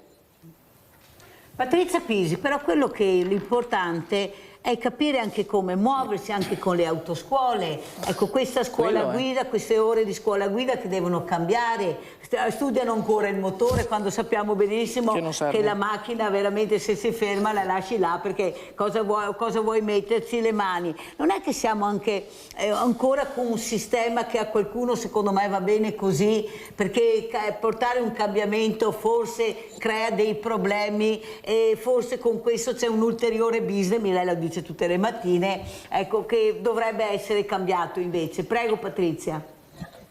Mirella, abbiamo bisogno delle istituzioni, abbiamo bisogno che ci aiutino le istituzioni, perché io come Avisl 3 anni fa sono andata al MIT e ci ha invitato Salvini per darle le nostre proposte per la sicurezza stradale, perché lui diceva sono ministro da poco, sono ministro delle infrastrutture da poco, dei trasporti, aiutatemi voi vittime della strada, cosa devo fare sulla strada? Noi abbiamo dato le nostre proposte erano, a parte tutte quelle che abbiamo dato, autovelox, la velocità, rifare le strade, perché giustamente ci sono delle strade che fanno pena, purtroppo, con delle buche impressionanti, ma abbiamo chiesto di fare nelle scuole di fare 1 ora ogni 15 giorni di sicurezza stradale e soprattutto nelle scuole guida, perché secondo noi bisogna insegnare da piccoli a questi ragazzi. Già noi associazioni facciamo le scuole, andiamo nelle scuole, ma è sempre tutto a livello volontariato. Non ci sono le istituzioni che capiscono quando succedono gli incidenti, ti vengono incontro e dicono sì, noi ci promettono, noi faremo, noi vedremo. Ma qui ci vogliono i fatti, dobbiamo entrare nelle scuole, ma entrare nelle scuole sempre non chiedendo quando possiamo andare, se possiamo andare in questo periodo, in un altro periodo, deve essere una cosa come, vi ricordate l'educazione civica? Noi ai miei tempi, io avevo l'educazione civica, una volta penso alla settimana. Ecco, io non chiedo una volta alla settimana, una volta ogni 15 giorni, ma ci devono venire incontro, Mirella, le istituzioni, perché non c'è nessuno che ci dà una mano. Noi, vedi, collaboriamo tra associazioni, ci aiutiamo tra associazioni, con te, che tu ci aiuti a venire in televisione e a portare la nostra voce, ma è troppo poco. Perché le persone, quando vedono gli incontri, io faccio tanti incontri a Verona, in provincia, di sicurezza stradale, ma quando mandi la locandina a casa, le persone dicono in dialetto veneto: mi so guidare, cosa vuoi fare? Ecco, questo non va bene. Però Perché scusa Patrizia, però prima Maurizio da Conserve diceva che voleva pene più serie, più drastiche. Non ti sembra che questi arresti domiciliari, queste pene molto ridotte, ma che valore ha un morto per lo Stato? Cioè, quando uno ti uccide un figlio, cioè, ma qual è il valore della morte di mio figlio? Ma chi è che dà valore a una morte così atroce? Ma che peso ha la morte di questa persona? Quanti anni ha? Quanto pesa? Quanto è lunga? Invece di capire veramente che bisogna lavorare su questi lutti che sono terribili per queste famiglie. Un figlio non ritorna più e tu vedi questa persona che te l'ha uccisa tranquillamente per strada o agli arresti domiciliari a casa, 20 anni ridotti a 3, 4, poi faranno magari pochissimi mesi, se li faranno, se hanno buoni avvocati poi si supera tanto. Non pensi, Patrizia, come diceva anche Maurizio, poi sentiamo anche Romina, ecco, che ci vorrebbero pene più severe, più drastiche e soprattutto capire finalmente il valore della vita umana, perché io non ho mica capito ancora che valore ha la vita umana per la giustizia. Questo vorrei capire. Patrizia? Ecco, l'hai detto tu. Che valore ha la giustizia sulla vita umana? Secondo me nessuno, perché dalla mia esperienza nessuno, perché mi è morto un figlio di 17 anni in tribunale quando la giudice diceva con l'altra parte: ma cosa le diamo? 3 anni? Ma come gli diamo 3 anni? Io mi sono alzata e ho detto: scusate, mi è morto un figlio di 17 anni, mi hanno buttato fuori, Mirella, perché mi hanno detto che qui si fa giustizia, non si trattano i sentimenti. Allora guarda, ci sarebbe da stare in TV, in telefono, come vuoi, o parlarne tutto il giorno, ma bisogna che veramente ci siano delle pene certe in Italia. Ci devono aiutare a avere delle pene certe. Uno sbaglia, paga. Ma paga con la sua, non dico con la sua vita, ma almeno che vada in carcere, insomma, almeno che faccia qualche giorno di carcere, che magari riflette e capisce quello che ha fatto. Perché se no non lo capiscono quello che fanno. Romina? Perché se poi ritornano nella vita normale, noi nella vita normale non ci torneremo mai più, perché noi avremo l'ergastolo della vita, l'ergastolo del dolore tutta la vita, Mirella, perché un figlio purtroppo non torna più. Invece loro ci fanno la loro vita tranquillamente. Sentiamo anche Romina. Patrizia, prego Romina. Allora, io dico una cosa sola. Secondo me è ora di smetterla di dare, come ha detto il Signore prima, importanza a chi commette il reato, a chi commette l'omicidio, a chi ammazza. Perché loro si tengono sempre vivi, invece la vittima va giù, è dimenticata. Messa neanche nell'angolo, proprio dimenticata. Io penso che sia più diritto invece parlare della vittima, che ha diritto di giustizia. Io dico una cosa sola: la vita di una persona è questa, un foglio, perché quando tu entri in tribunale leggono. Io non pensavo che la vita di una persona fosse un foglio. Allora, il 6 maggio io, grazie a un assessore, Luca Rossi, e al sindaco Silvia Susanna, ma lo dico dopo tanto tempo di aver chiesto aiuto da tutti, anche dalla regione, sa. Vabbè, lo so che ti dai da fare. Ma la cosa bella è che la mia regione, io non ho mai sentito parlare di cosa fanno di sicurezza. Tu hai sentito? Magari mi sono perso un passaggio. No, ho capito il tuo sguardo. Bene. Allora, io dico, siamo arrivati a poter essere al 6 maggio alla Camera dal Presidente Fontana. Io chiedo una cosa sola: perché noi dobbiamo avere il rito abbreviato? Perché dobbiamo dare l'accontentino? Perché dobbiamo mettere una persona agli arresti domiciliari? Poi c'è un'altra cosa, che l'ho detto anche l'altra sera dal direttore Baciali, ma qua stiamo giocando a tennis, perché la Coppa Davis mi sembra che sia finita. Perché va su un governo, si accantona una legge, c'è un piano nazionale da molto tempo, ancora prima che succedesse di mio figlio, in Parlamento, depositato e tutto quanto. Non è tanto difficile, una volta, 2 volte all'anno, incontrarci, sederci tutti, come ha detto Patrizia, che siamo stati invitati alla 9ª commissione, abbiamo portato le nostre, ognuno sul proprio paese, certo. Cosa c'è? È difficile, è un piano nazionale dove viene costituito dal Ministro dell'Istruzione, Ministro della Salute, dal Ministro dei Trasporti, da noi associazioni, ci sediamo tutti a tavola e, come dico sempre, tiriamo fuori la scatola di un puzzle, ci mettiamo tutti a tavolo e costruiamo questo bel puzzle che mettiamo un quadro. Ma noi dobbiamo sentirci, malgrado il nostro dolore, porte chiuse in faccia. Continuiamo ad andare avanti e per lo più, come ha detto Patrizia, come dici tu, facciamo volontariato, perché tu fai volontariato da una parte, io lo faccio dall'altra, paghiamo per far volontariato dal nostro dolore. Allora io mi chiedo, ma il nostro governo, allora il 6 maggio finalmente il Presidente perciò e per lo più la cosa più bella che prepareremo insieme a tutte altre associazioni, questa è la cosa che mi fa felice perché ci siamo tutte, il 18 è già fermata la Camera parlamentare a Montecitorio, che sarebbe il 18 novembre la giornata sulle vittime sulla strada. Finalmente queste vittime è un piccolo passo, non importa, ma io ho capito, prendendo porte in faccia, screditando la mia associazione, non considerandola, che piano piano sono arrivata alla cima. Piano piano, Romina, vedo che hai anche un libro nel nome del codice della strada, sì. Perché hai portato questo libro che faccio vedere? Eccolo mi è stato dato appunto da quell'associazione che parlavamo degli autovelox. Allora, ho voluto ascoltare un attimo questa associazione perché ce l'ha su con gli autovelox e perché vuole. Allora, io non sono contraria, e me l'hanno spiegato anche loro, non siamo contrari, io sono d'accordo di mettere l'autovelox. Come diceva Patrizia e come dicevamo anche prima con te, togliamo l'avviso. Ma il problema è che il nostro ministro, io non ce l'ho su con nessuno, bisogna essere però anche coerenti e sinceri. Se il ministro mio mi va in TV e mi va a dire che l'autovelox non è omologato, ma secondo te uno fuori cosa pensa? Che i soldi vanno dove? In comune? Alle amministrazioni? Fanno cassa? Allora, come ha detto Patrizia, come diciamo tante volte anche noi associazioni, incominciate voi governanti a mandare messaggi chiari, sinceri, limpidi. La sincerità porta da tutte le parti, la bugia si ferma. Quindi. Andiamo a vedere anche questo servizio mortale auto-moto per capire, perché adesso questi ragazzi, anche le persone, cominceranno a prendere le motociclette, bella stagione, abbiamo già iniziato, è terribile, con più di 4 morti, cioè non sono pochi da moto, solo da moto. Andiamo a vedere.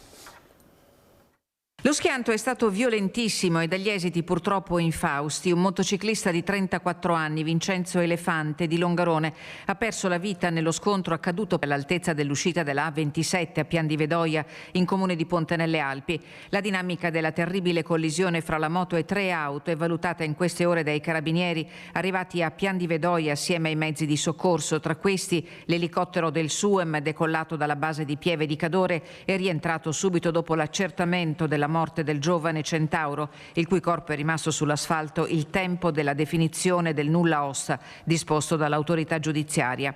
Tra le cause al vaglio l'eccessiva velocità o forse anche un'errata manovra dei conducenti delle auto coinvolte o dello stesso motociclista che, secondo le primissime informazioni, aveva imboccato la 51 di Alemagna in direzione Longarone dopo essere uscito dallo svincolo della A27. La squadra dei Vigili del Fuoco del Comando Provinciale ha operato per la gestione dello scenario emergenziale già ipotizzato in una recente esercitazione per un medesimo evento sull'Alemagna. I disagi per gli automobilisti sono stati inevitabili, dapprima per le lunghe code, poi per la decisione di ANAS che dalle 14 ha disposto la chiusura della statale in entrambe le direzioni per consentire la gestione dell'intervento con le uniche deviazioni possibili verso Belluno in direzione nord e Soverzene nel senso contrario. Abbiamo Franco da Feltre in linea. Ciao Franco. Oh là là, è caduto, per cortesia riprendete la telefonata. Allora Patrizia, cosa dici, come commenti? L'anno scorso è stata un'estate nera, come tutte le estati, però l'anno scorso voi conoscete tutti il lago di Garda. Sul lago di Garda noi abbiamo avuto un'estate ultra nera perché sono morti 5 motociclisti nel giro di 1 mese e mezzo. Quindi è stata una cosa terribile l'anno scorso, ma io parlo del lago di Garda, di un'estate, vero? Parliamo da giugno a settembre, 5 motociclisti. Poi rendetevi conto che ci sono 1500 motociclisti che sono morti in tutto l'anno. Quindi adesso comincia l'estate, comincia un periodo bellissimo ma bruttissimo per la sicurezza stradale, perché purtroppo si mettono in strada tutti con la bella stagione. Aspetta Patrizia, perché ha ripreso la linea Franco da Feltre, se no mi ricade ancora, poi ritorniamo. Vai Franco. Pronto? Franco? Non lo sento. Franco? Franco, Pronto? mi senti? Sì. Eccoci sento, qua, Marcella. prego. Marcella, tanto ti faccio i complimenti a te per i tuoi interventi. Grazie. Hai fatto di più anche interventi e ringrazio quella signora perché diciamo una cosa, io di solito faccio 200-250 chilometri al giorno. Vedo sempre questi impianti di autovelo chiusi perché uno dice sì, uno dice no, bisogna pure decidere qualcosa e chi è che va a fare le spese? Franco, ma cosa vedi sulla strada? Quando sei in strada, cos'è che vedi? Non c'è una maleducazione da parte di tutti noi, io metto dentro tutti perché è anche vero, dire la verità. No, è vero, maleducazione. Poi ci sono dei tratti di strada che a metà strada c'è un semaforo, questi mi passano via il limite, oltre il limite e poi mi li trovo avanti. Cosa è cambiato? Grazie Franco, grazie anche delle parole, sai, un grande abbraccio, perché fa piacere sentire che anche, ecco, c'è il cittadino condivide con le cose che si dicono in questa trasmissione. Grazie caro Franco, un abbraccio. Allora Romina, no aspetta, finiamo con Patrizia che l'avevo interrotta. Patrizia, hai sentito anche Franco cosa ha detto? Franco ha ragione, perché effettivamente tutti questi soldi che hanno speso, che abbiamo speso, perché sono i soldi dei nostri contributi, che abbiamo speso per mettere questi autovelox, adesso magicamente si fermano. Ma scusate, ma basta, ma prendiamo una strada che sia quella. Abbiamo la velocità, abbiamo tanti morti come il mio, perché quello che ha ucciso mio figlio faceva i 130 all'ora sulla strada, su una strada della città, è vero, era ultra ubriaco, però 130 km in città mi sembra esagerato, ma prendiamo una strada che sia quella, abbiamo gli autovelox, bene, su quella strada bisogna fare i 50 oppure i 30. Signori miei, bisogna decelerare. Abbiamo le macchine, come si diceva prima, che sono ultra tecnologiche, quindi ci avvisano quando c'è l'autovelox, ci avvisano che ci sono i 50, ci avvisano che ci sono i 30, ma è così difficile rispettare le regole. E poi, perdonami, ma veramente queste istituzioni ci devono aiutare, perché con una mano ti aiutano e con quell'altra cancellano. Perché, dimmi perché il nostro ministro delle infrastrutture Salvini ha detto stop agli autovelox. Guarda, io sono veramente arrabbiata su questa cosa perché proprio adesso, ripeto, viene l'estate, le moto cominciano ad andare sulla strada e le macchine non rispettano i limiti. Quindi cosa facciamo? Dimmi. Noi siamo tutti volontari, come te Mirella, siamo volontari, cosa possiamo fare più di quello che facciamo? Io non so più come fare per rendere bisogna conto, continuare Patrizia, bisogna continuare, non c'è niente da fare perché se molliamo è quello che vogliono loro, perciò bisogna già con la burocrazia ci stanno segando perché abbiamo dei costi che sono incredibili come mondo del volontariato e perciò capisci bene che bisogna continuare veramente a fare, a seminare e poi qualcosa succede. Intanto riunire le associazioni è già stato un successo enorme a mio avviso perché prima erano tutte tutte divise, ognuno dava per la propria parte, ognuno con la propria visibilità. Invece in politica per contare ci vogliono i numeri. Voi sapete che io l'ho sempre detto, sono stata la prima a dire guardate che da soli non si va da nessuna parte, l'unione fa la forza. Allora Romina, eppure in Spagna anche l'airbag per i motociclisti è stato impiegato, è stato messo, è autorizzato, però quando noi siamo arrivati in Europa, l'Europa sembra che la sicurezza stradale sia una cosa che non la riguarda, eppure gli incidenti avvengono in tutta Europa e nel mondo. Prego Romina. Sì, ma avvengono anche a loro. Esatto. È quello che io mi chiedo, o loro, nella loro testa c'è la convinzione che a loro non capita. Allora, se nella loro testa c'è questa convinzione, mi dispiace, ma allora è meglio che vada a casa questo parlamentare, perché è una cosa illegittima. L'altra cosa, come dicevamo prima, nelle autovetture non ci deve essere la segnalazione che c'è un autovelox, non ci deve essere la segnalazione che c'è una pattuglia dei carabinieri.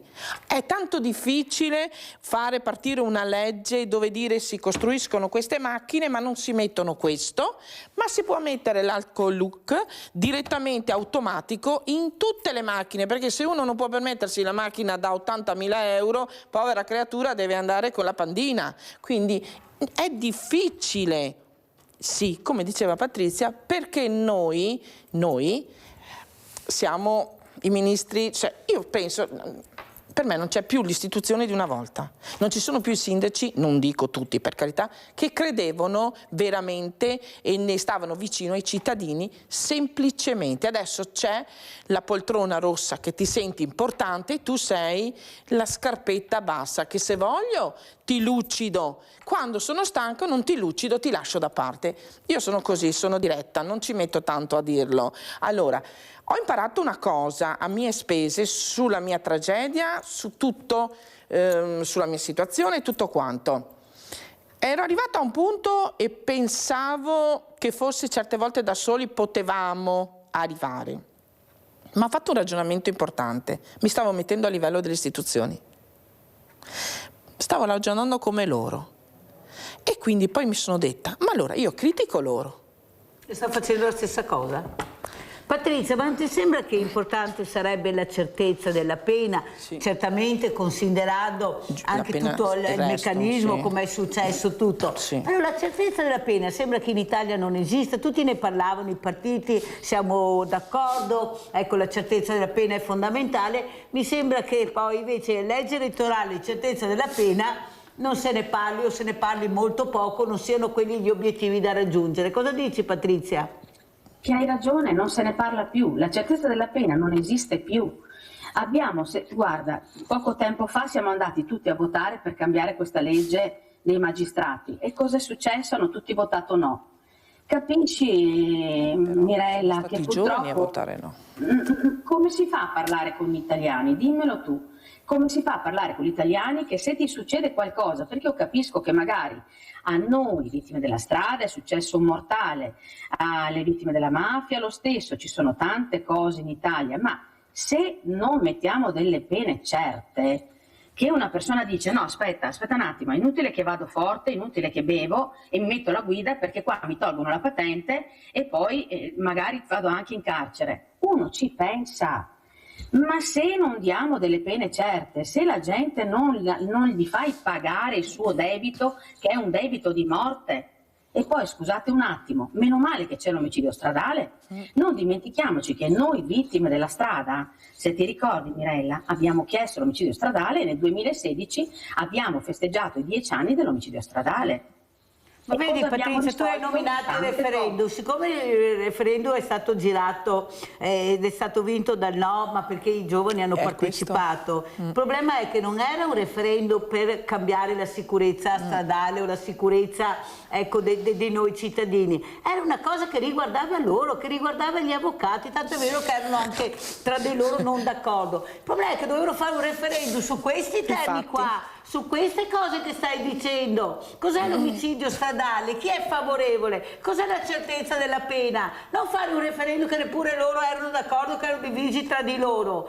Questa è la realtà. È inutile parlare di referendum da una parte o dall'altra, che nessuno capiva neppure cosa andava a votare, perché non era mica chiaro, lo capivano neppure loro, però i giovani hanno detto così. Beh, io sono convinta che il no è stato dato proprio per dire: guardate che abbiamo bisogno di altre norme, di altre regole del gioco, non di queste regole. Ci fanno fare dei referendum sulle trivelle, sui giudici che non sappiamo niente. Patrizia, ma leggere quel referendum era terribile, non ditemi che l'avete capito, perché non l'hanno capito ancora loro, che io ho gli avvocati che ospitano. È veramente, e allora cosa vai a votare? L'anziano di 70 anni, di 50, cosa vuoi che capisca? Ma io stessa non capisco le regole della giustizia.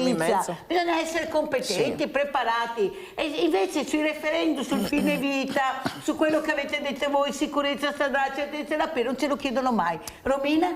Ma infatti, guarda adesso l'ultima cosa, il bonus all'avvocato. Cioè, ma ci rendiamo conto cosa stiamo mandando? Cioè noi chiediamo giustizia, chiediamo che le leggi siano giuste e severe, come ha detto Patrizia, diamo la punizione a chi sbaglia. Se tu sei un giudice, allora se tu sei un giudice, sei un magistrato, sai fare il tuo lavoro e sai mettere in pratica, come hai detto tu, se io vado a rubare un panino, togliamo tutti i riti abbreviati, tutto quanto. Se io vado a rubare un panino, valuto se sono andata a rubare perché ho fame, non ho la possibilità. Certo che non gli do l'ergastolo a quello, ma magari lo mando a fare un servizio socialmente utile. Ma se commetto un omicidio, non gli do il regalino. Prima è una presa in giro per noi, alle vittime. Secondo, è un'altra presa in giro perché poi hai il sconto di pena, fai il resto di omicidio. Adesso che cosa diamo? Diamo il bonus agli avvocati. Agli avvocati. Stefano da Verona, poi continuiamo. Vai Stefano. Sì, buongiorno, ciao Mirella. Innanzitutto grazie per queste trasmissioni che fai a nome di tante famiglie vittime della strada che ti ascoltano. Volevo fare un piccolo intervento e una piccola riflessione da condividere. Purtroppo da noi in Italia bisogna che ci sia un cambio di passo culturale. Noi abbiamo ancora una mentalità, per quanto riguarda la sicurezza stradale, troppo mediterranea, fatalista.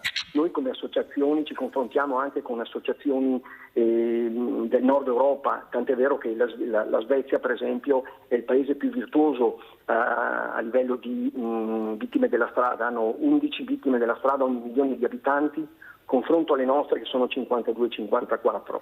Perché? Perché c'è un discorso culturale, perché c'è una forte attività di prevenzione e perché ci sono anche lì delle leggi molto repressive.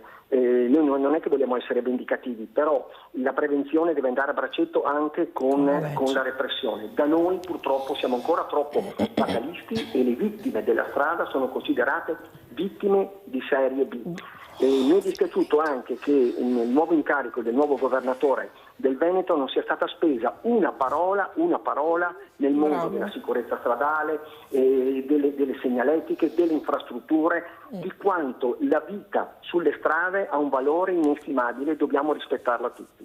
Grazie Mirella, un abbraccio a tutti voi e complimenti per la trasmissione che dedicate anche alla sicurezza stradale. Grazie Stefano. Guarda Stefano, io non è che voglio difendere il nuovo presidente della regione, ma tu non hai idea cosa si è trovato questo ragazzo, è giovanissimo e piace veramente, devo dire la verità, che si è presentato molto bene, però non è facile per lui in pochi giorni, perché ormai di cosa stiamo parlando, riuscire a risolvere che si tramandano da anni e anni e anni e tutti hanno cercato di passare il cerino da un'altra parte. Io spero anche che riesca anche ad ascoltarvi, a sentirvi, sono sicura che lo farà, visto come si è posto. Il problema è che dobbiamo dargli anche il tempo un attimo di respirare, di capire cosa c'è in regione, cosa è stato fatto, perché guardate che non è mica una cosa semplice, ho detto prima che stare all'opposizione e criticare è facile, ma gestire una regione così complessi, i problemi di una regione, guardate che è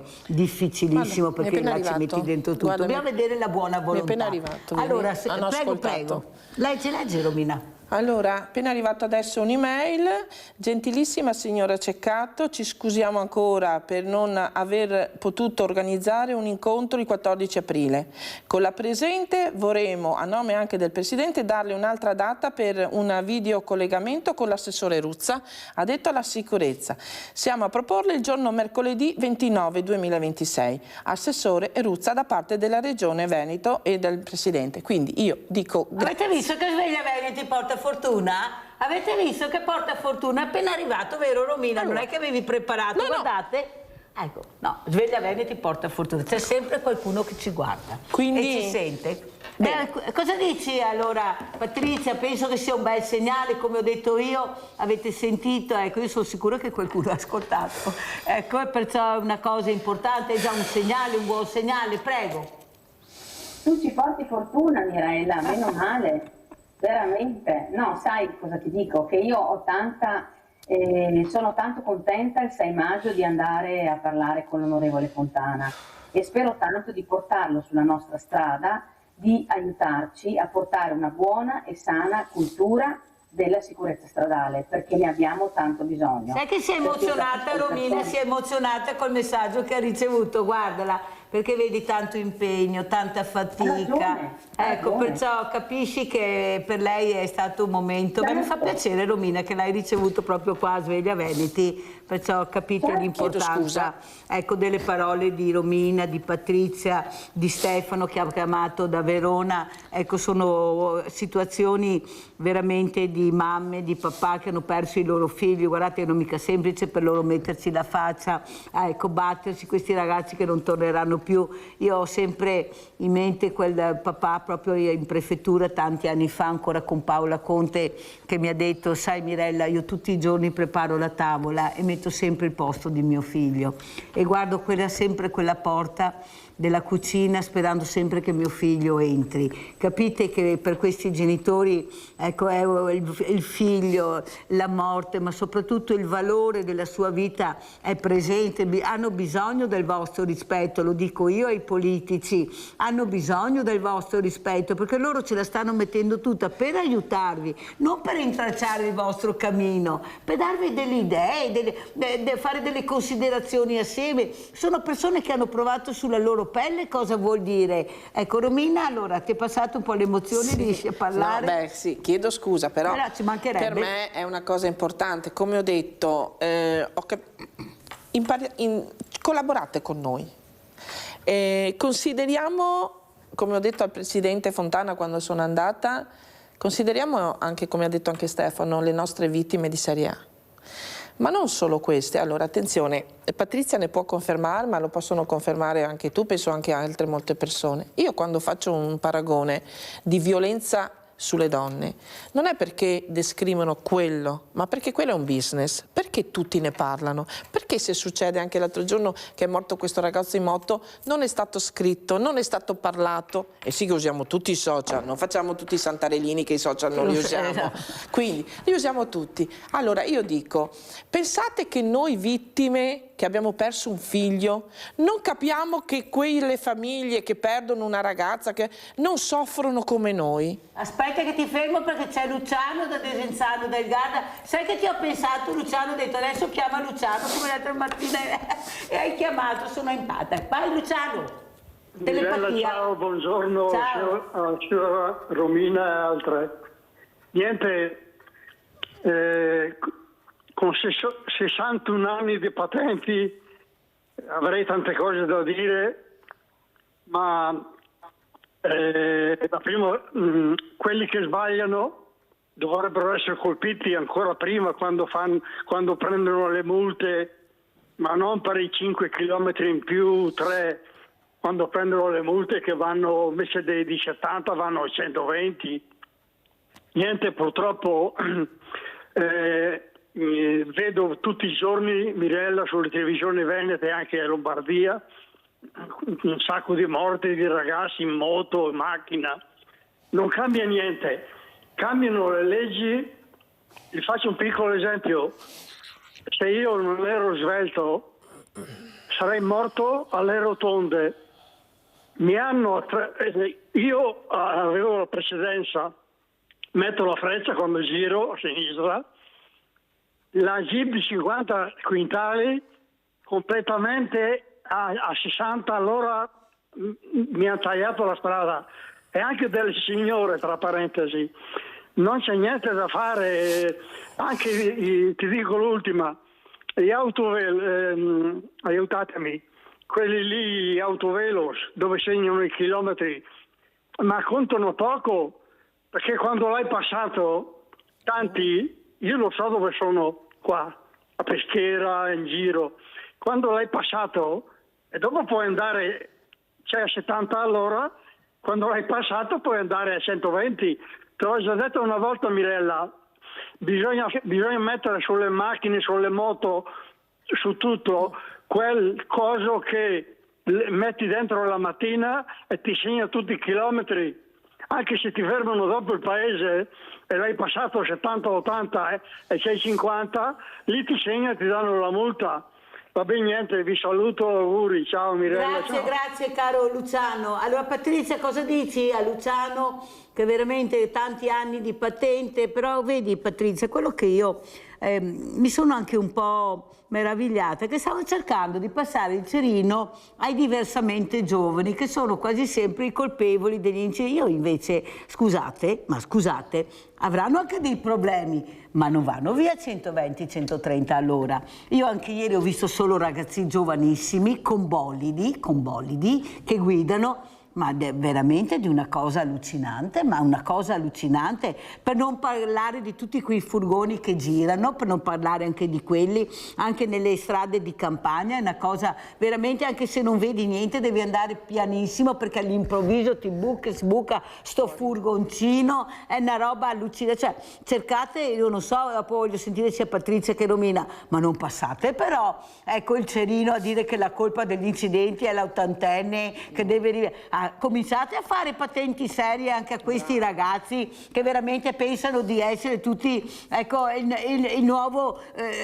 la nuova generazione di corridori, no? Perché Patrizia veramente, guardate che stavano cercando di passare il cerino che la colpa degli incidenti erano ai diversamente giovani. Attenzione, questi qua poveretti usano la macchina per andare a curarsi, per andare a fare una piccola spesa, per andare a prendersi il giornale, non è che li trovi alle 2 di notte in giro e di giorno io li vedo, vanno piano, delle volte li suonano perché vanno anche troppo piano, poveretti, ma chi è che arriva alle rotonde e sa come no, ditemi, è solo l'ottantenne che non sa arrivare alla rotonda, siamo tutti noi, perché non sai mai chi ti arriva, come si comporta? Di chi è la colpa, di chi arriva primo, secondo, hanno fatto anche quello, no? Chi arriva primo, secondo, terzo. Patrizia. Ma sì, io dico sempre che viviamo in una giungla, perché nessuno mette le frecce, non mettono più le frecce, non rispettano più la destra. Che cos'è la destra? Boh, non si sa. Io quando arrivo alle rotonde mi fermo e guardo quando posso passare passo, ma è giusto. Ma allora dico, con tutto quello che ho studiato per prendere la patente, io me le ricordo le regole, i cartelli me li ricordo, ma penso che tanta gente, Mirella, è talmente presa da questa vita così frenetica, così, che non guarda più niente e va. Perché guarda che qui a Verona è una cosa impossibile con i monopattini, perché passano dappertutto, sono senza casco, sono sempre in due. Esatto. Ma perché? Ma vedi, non c'è una cultura, a noi manca la cultura della strada. No, ma aspetta, e le nuove biciclette che vanno via 70-80 all'ora, cioè hanno detto i monopattini no, però hanno messo delle biciclette che sono peggio dei motorini e delle motociclette, ma le avete viste come corrono? Patrizia, non capisci che è solo una questione di business? Infatti, mi togli questo, vendita. Perfetto, io ti metto qualcos'altro, qual è il problema? Come le macchine. Qual è il problema? La bicicletta non devi neanche mettere il casco sulla bicicletta. Romina, cosa dici? Ma c'è qualcosa che non funziona veramente? La testa. Sì. La testa di chi forse magari sta facendo tutte queste cose e pensa di far del bene, forse la testa sua di loro, non voglio augurare nulla a nessuno, mancherebbe altro perché è il mio dolore, però io una cosa che vorrei, e mi riallaccio a quello che hai detto tu, le autoscuole. Allora, una volta, io quando ho fatto una patente una volta, c'erano domande giuste, tot giusto, adesso io sono del parere e al 6 lo diremo, perché adesso stiamo preparando le domande da fare, ma perché non ritorniamo un attimo indietro, togliamo, come hai detto tu, il motore cerchiamo di aiutare anche economicamente, perché è vero che costa, però la guida mezz'ora, che cosa serve mezz'ora? Niente, perché tu ora che sali, che ti prepari, che cosa fai? Il giretto in centro e torni indietro.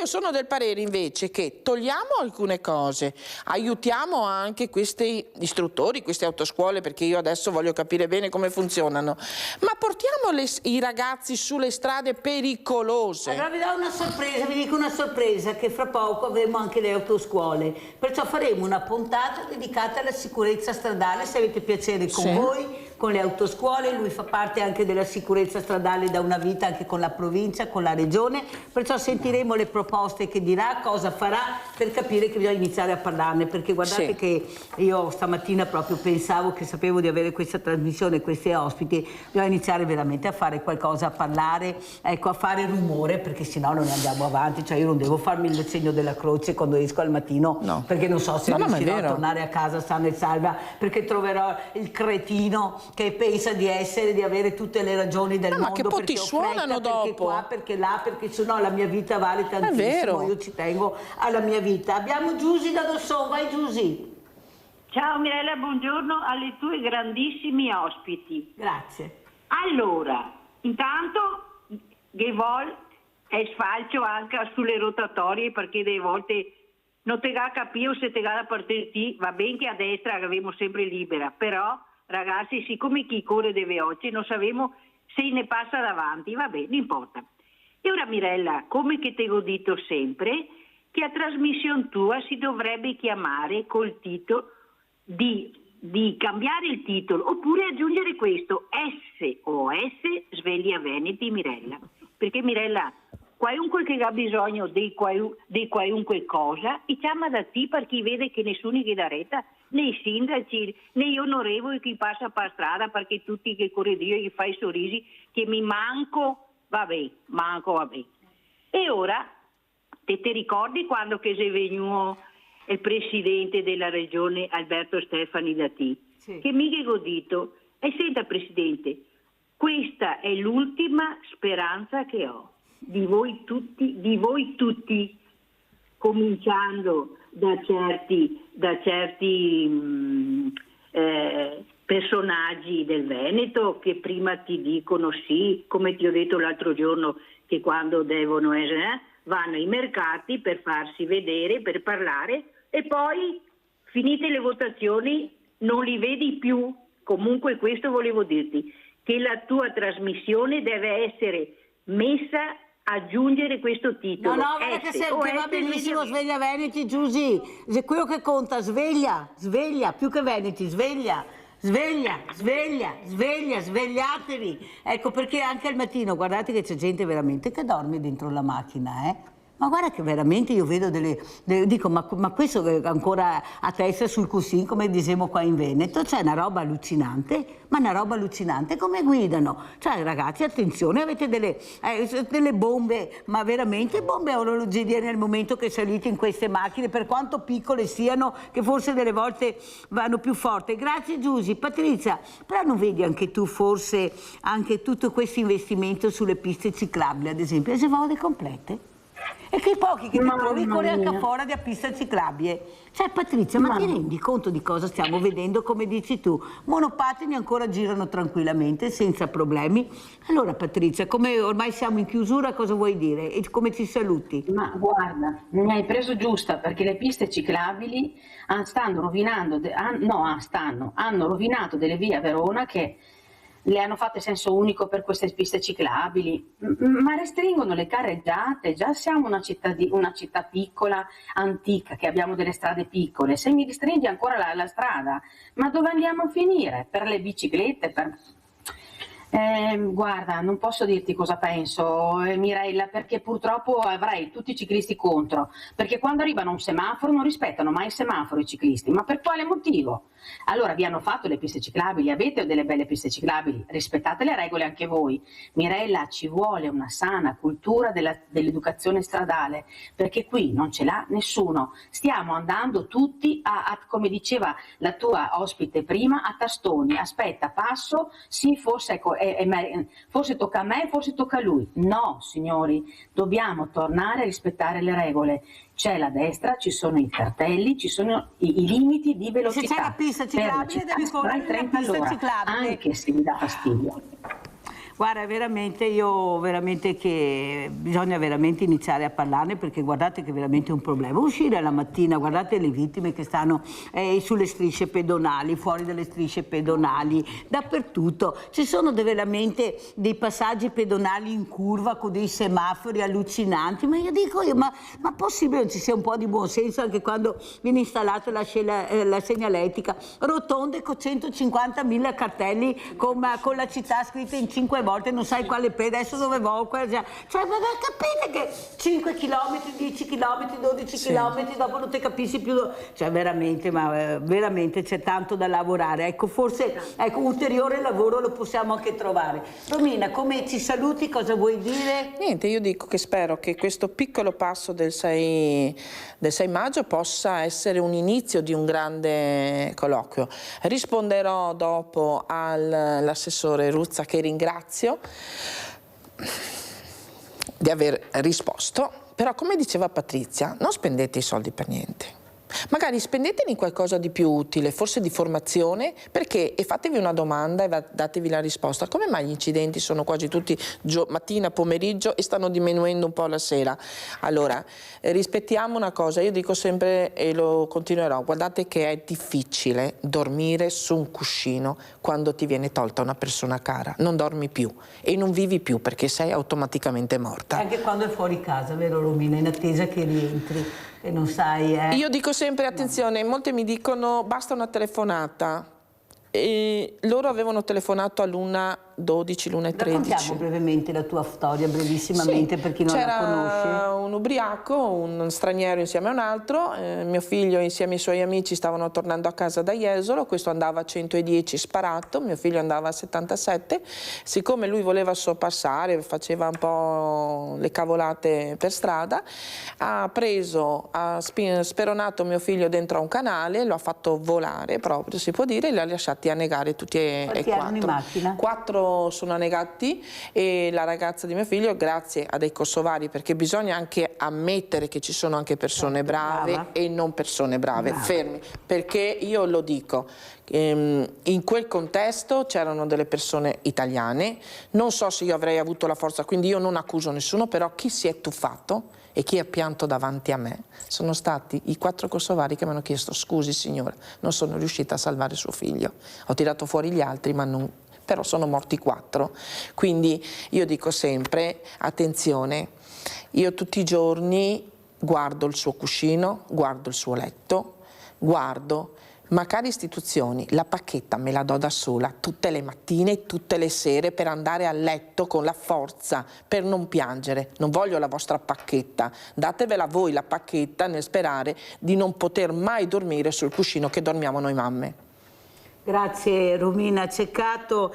Patrizia, vuoi raccontare anche tu, per chi non ti conosce, la tua storia, perché queste mamme si sono rimboccate le maniche proprio per andare avanti, per cercare di migliorare la nostra sicurezza, che questa è la verità di queste associazioni. A te cosa è successo, Patrizia? Allora, 18 anni fa, era il 15 marzo, mio figlio esce, ha 17 anni, era un bravo ragazzo, come tutti i bravi ragazzi. Guarda, io non ho conosciuto nessuno, sono tutti belli, sono tutti bravi, i nostri angeli. Il mio figlio aveva solamente il venerdì che poteva uscire perché studiava ma giocava a calcio, era una promessa del Milan, e praticamente quel venerdì è uscito con la sua ragazza che aveva già preso la patente, invece mio figlio la stava prendendo perché dopo 3 mesi avrebbe fatto, il 30 giugno avrebbe fatto 18 anni. Succede che vanno fuori, si incontrano con gli amici, si salutano su questo marciapiede dove mettono le macchine con le 4 frecce e purtroppo arriva questa persona ultramente bevuta, perché era fuori 4 volte e mezzo dei limiti consentiti dalla legge, era fortemente ubriaco e viaggiava a 130 all'ora, quindi quando fece questa curva perse la macchina, il controllo della macchina, andò sul marciapiede e prese mio figlio che era di schiena e l'altro ragazzo che gli portò via un piede. E quindi da lì la mia storia è stato il mio grande tunnel dell'inferno assoluto. Io ho vissuto proprio un inferno assoluto che non riuscivo veramente a venirne fuori, e il volontariato mi ha aiutato, mi ha dato veramente una speranza di vita aiutando gli altri. Io portando la mia voce nelle scuole, nei convegni, dicendo alle persone di andare piano, di non mettersi alla guida ubriachi. Questo mi ha aiutato a venire fuori dalla mia grande depressione, perché noi siamo qui in televisione, ma veniamo anche ai convegni, per dire a voi, non è che succede sempre agli altri, ma può succedere anche a noi. Quindi per quello vi diciamo rispettate le regole della strada, perché noi purtroppo non potremo più abbracciare il nostro figlio. Grazie. Ma io per mio figlio devo andare al cimitero. Grazie, Purtroppo. guarda, un grande abbraccio, grande a Patrizia Pisi, a Romina Ceccato, a tutte le mamme che ho avuto la fortuna, non so, la sfortuna di conoscere, i genitori che hanno creato a livello italiano, a livello nazionale, ecco, queste importanti associazioni, sono tantissime, guardate, stanno cercando di essere unite proprio per far capire che l'importanza dei numeri è importante per la politica, ma poi soprattutto i numeri devono portare veramente un obiettivo, a raggiungere l'obiettivo. Questo è il loro obiettivo, che la politica ascolti e modifichi le cose che devono essere modificate, perché veramente noi abbiamo bisogno di leggi trasparenti, della certezza della pena, di tante cose che possono essere fatte. Grazie alle mie ospiti, pubblicità.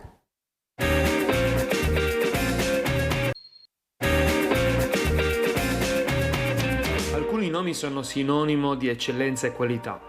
Questo è il caso di Maserati. Ma come si è costruita questa fama?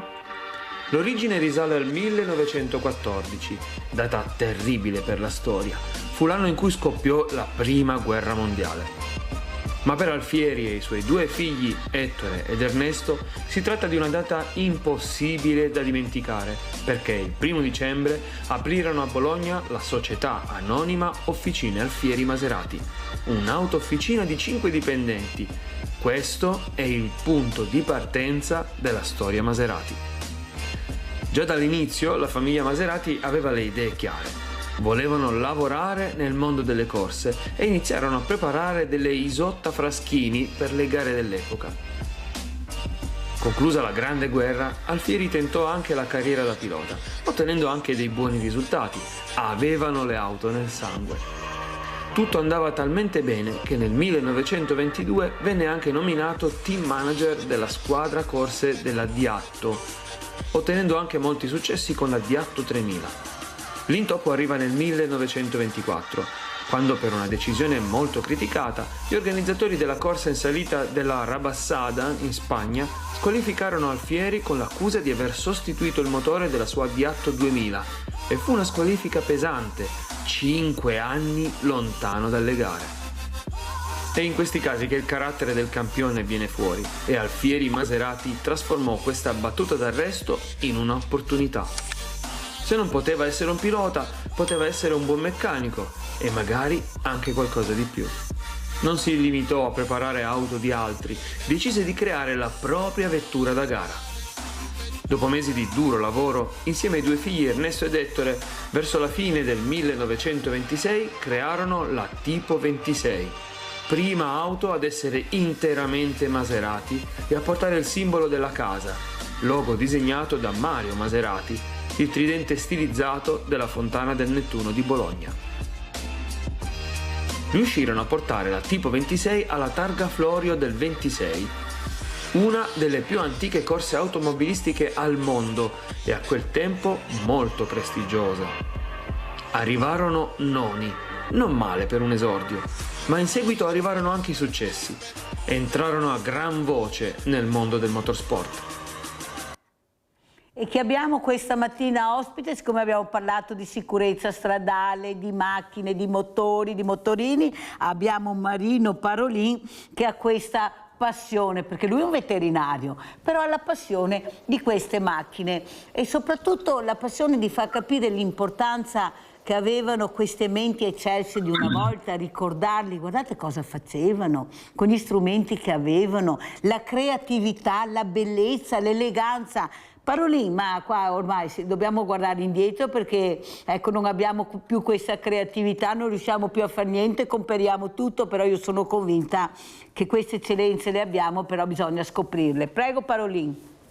Buongiorno Mirella, anche agli ascoltatori e grazie dell'invito, sempre con grande piacere. Ho ascoltato un po' i colloqui che avete avuto precedenti con quelle due signore e francamente un grande rispetto per quanto hanno vissuto. Allora, per quanto riguarda l'automobilismo, allora devo dire che quando noi, per esempio, prendo spunto da quanto in un discorso fatto in un premio di studio che sono promotore, avevo parlato del premio Gobbato, un amministratore disse a me non piacciono le macchine e quindi ha cassato questo grande progetto. In realtà bisognerebbe parlare un attimo.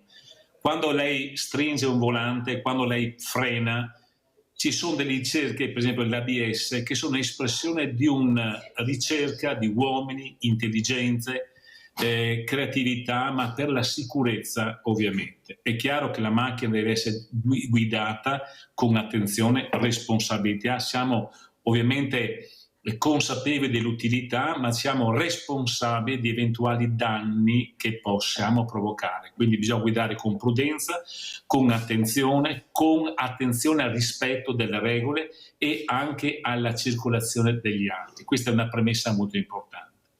L'automobilismo storico mi ha sempre affascinato perché è la storia di grandi uomini, grandi mentalità. Giustamente, come dicevi tu Mirella, non avevano computer a quei tempi là e pensate che creatività facevano a quei tempi. Col Paolo del Montello ho scoperto per esempio che un mio concittadino, l'ingegnere Ugo Gobbato, è stato il maestro di Enzo Ferrari, da lui stesso detto. Ha fatto delle grandi eccellenze come l'Alfa Romeo, il suo figlio Pierugo è stato l'eccellenza della Lancia con la Lancia Stratus, ma attenzione, non erano tanto questioni legate alla velocità quanto alla ricerca e dare dei prodotti di eccellenza che sono rimasti per sempre un segno della ingegnosità italiana, della creatività italiana ed anche della grande competenza e intuizione italiana del tempo. Noi a Volpago abbiamo un grande club, Lancia, che è custode dell'eredità di questi grandi ingegneri che ci hanno lasciato. 2 domeniche fa, per esempio, ha fatto un grande raduno dedicato a Lancia Beta. Ne stanno ancora parlando i mass media di tutta Italia, ma anche all'estero, e saremo invitati ai 120 anni della fondazione della Lancia come club. Io dico sempre un club piccolo, pane e salame, ma per noi è una grande soddisfazione anche per i grandi, diciamo, input che diamo a questi giovani di intraprendere la ricerca automobilistica, perché l'automobilismo vuol dire anche opportunità, lavoro, studio, innovazione, eleganza anche italiana. Allora andiamo a vedere anche la seconda parte di questa storia della Maserati, perché sono video molto belli, ma soprattutto Parolin, perché voglio far capire chi erano i nostri italiani, i nostri veneti, la creatività che avevano, cosa riuscivano a fare con pochissimi mezzi, perché c'è questo DNA che ce l'abbiamo ancora. Io sono convinta che questi ragazzi ce l'hanno, solo che qualcuno si è stancato di cercarli. Una volta andavi a lavorare a 10-12 anni perché magari il papà, il nonno, il fratello faceva il meccanico, tu con gli occhi rubavi, un po' alla volta imparavi, poi abbiamo solo sentito che sfruttamento minorile non si può. Io mi ricordo Parolin, quel ragazzino poveretto che è stato allontanato dalla famiglia con la mamma perché il papà ne combinava di tutti i colori e lui aveva sta passione di fare il meccanico e aveva sto motorino dove lui cercava, ecco, di aggiustarlo, di metterlo in ordine per guidarlo. A un certo momento, no, la racconto perché fa pensare questa storia, viene l'estate e questo ragazzo appunto lo porto in un'altra casa con la mamma perché non voleva stare in comunità, era già scappato 3 volte da queste case alloggio, che lui diceva io voglio tornare nella mia casa, lo trovavamo nelle scale. Praticamente ho trovato un appartamento, l'ho messo con la mamma e la sorella e con questo motorino e poi lui ha detto mi piacerebbe imparare perché c'è qualcosa che non va. Ho trovato un meccanico, Parolin, che l'aveva preso per il periodo estivo così per aiutarlo anche a imparare a diventare. Non vi dico cosa ho passato, ho chiamato il meccanico disperato, non si può fare perché era sfruttamento minorile. Cioè Parolin, no, perché adesso io dico, ma stiamo scherzando?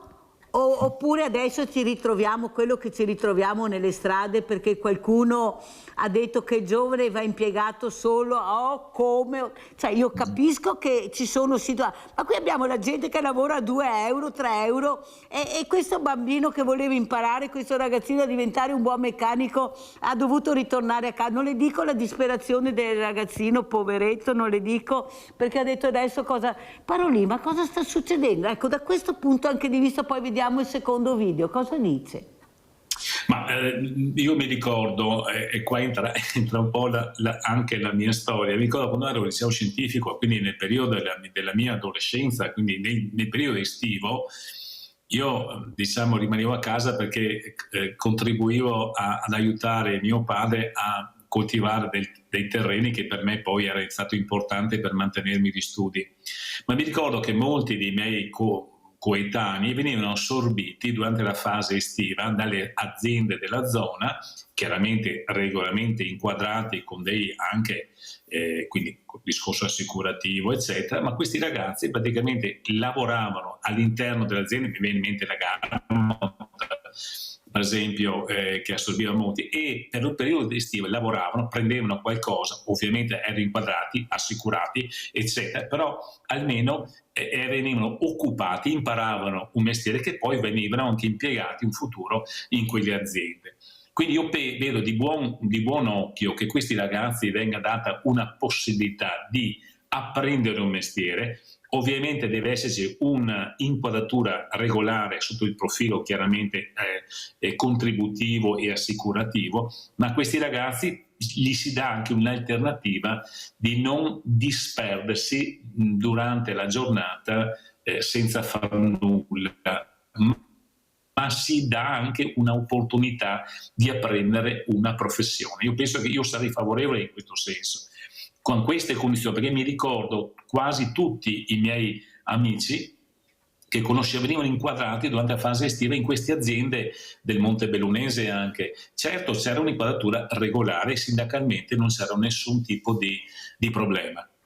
Beh, insomma, dai Parolin, diciamo che andava proprio così una volta, ma insomma che si era un po' più liberi di gestire anche questi ragazzi che avevano voglia di imparare. Ecco, diciamo così perché se diciamo che era tutto in regola, io porto degli esempi che ho sentito che lasciamo perdere per carità, però almeno si era un po' liberi, se volevi imparare un qualcosa, ecco, potevi anche farlo. Adesso se hai voglia di imparare qualcosa, se non veramente riesci a superare tutta la burocrazia e i documenti, non vai da nessuna parte. Questa è la verità, nonostante ci sia lavoro nero pagato a 2-3 euro, ma là nessuno vede o pochi vedono. Qualcuno dice denunciate, cominciate voi a fare i controlli dove servono fare i controlli, altro che controllare il mondo del volontariato, ecco, con le ispezioni che subiamo. Guardate che è una roba allucinante, ma va bene così, va bene così. Seconda parte, Maserati. In poco tempo, oltre ai successi mondiali nelle competizioni, arrivarono anche i record. Il 28 settembre 1929 a Cremona, Borzacchini, al volante di una V4 16 cilindri, stabilì un record mondiale di velocità in classe C. Corse per 10 km alla velocità di 246 km/h. Ricordiamo che stiamo parlando del 1929. Il record fu incredibile. Lo dimostra il fatto che rimase imbattuto fino al 1937, cioè per 8 anni. Nel 1932 il nostro caro Alfieri subisce un importante intervento chirurgico e purtroppo muore, lasciando l'azienda nelle mani dei fratelli Ettore, Ernesto e Bindo, ma non per molto tempo. Infatti il 1 maggio 1937 Adolfo Orsi acquista la Maserati e trasferisce la sede a Modena. Durante la Seconda Guerra Mondiale la produzione viene convertita, come spesso è successo con altre aziende, ma nel dopoguerra si riprende la produzione di auto e la prima Gran Turismo prodotta, che verrà poi preparata anche per le competizioni, fu la A6 1500, un successo come auto per uso quotidiano, ma anche nella sua versione racing, guidata all'esordio da Alberto Ascari, vinse sul circuito di Modena. E fu solo la prima di tante vittorie che arriveranno anche in altre categorie. Ad esempio, oltreoceano, nel maggio del 1940, Wilbur Shaw vince la Indianapolis 500 per la seconda volta consecutiva a bordo della 8CTF alla velocità media di 183,911 km/h. Parolin, ma io vedo e sento anche dalle immagini, dal video, dalle parole, che si faceva tutto in casa una volta, cioè non si andava in Cina a comprare, in Germania, in Francia, in Inghilterra, si faceva tutto in Italia.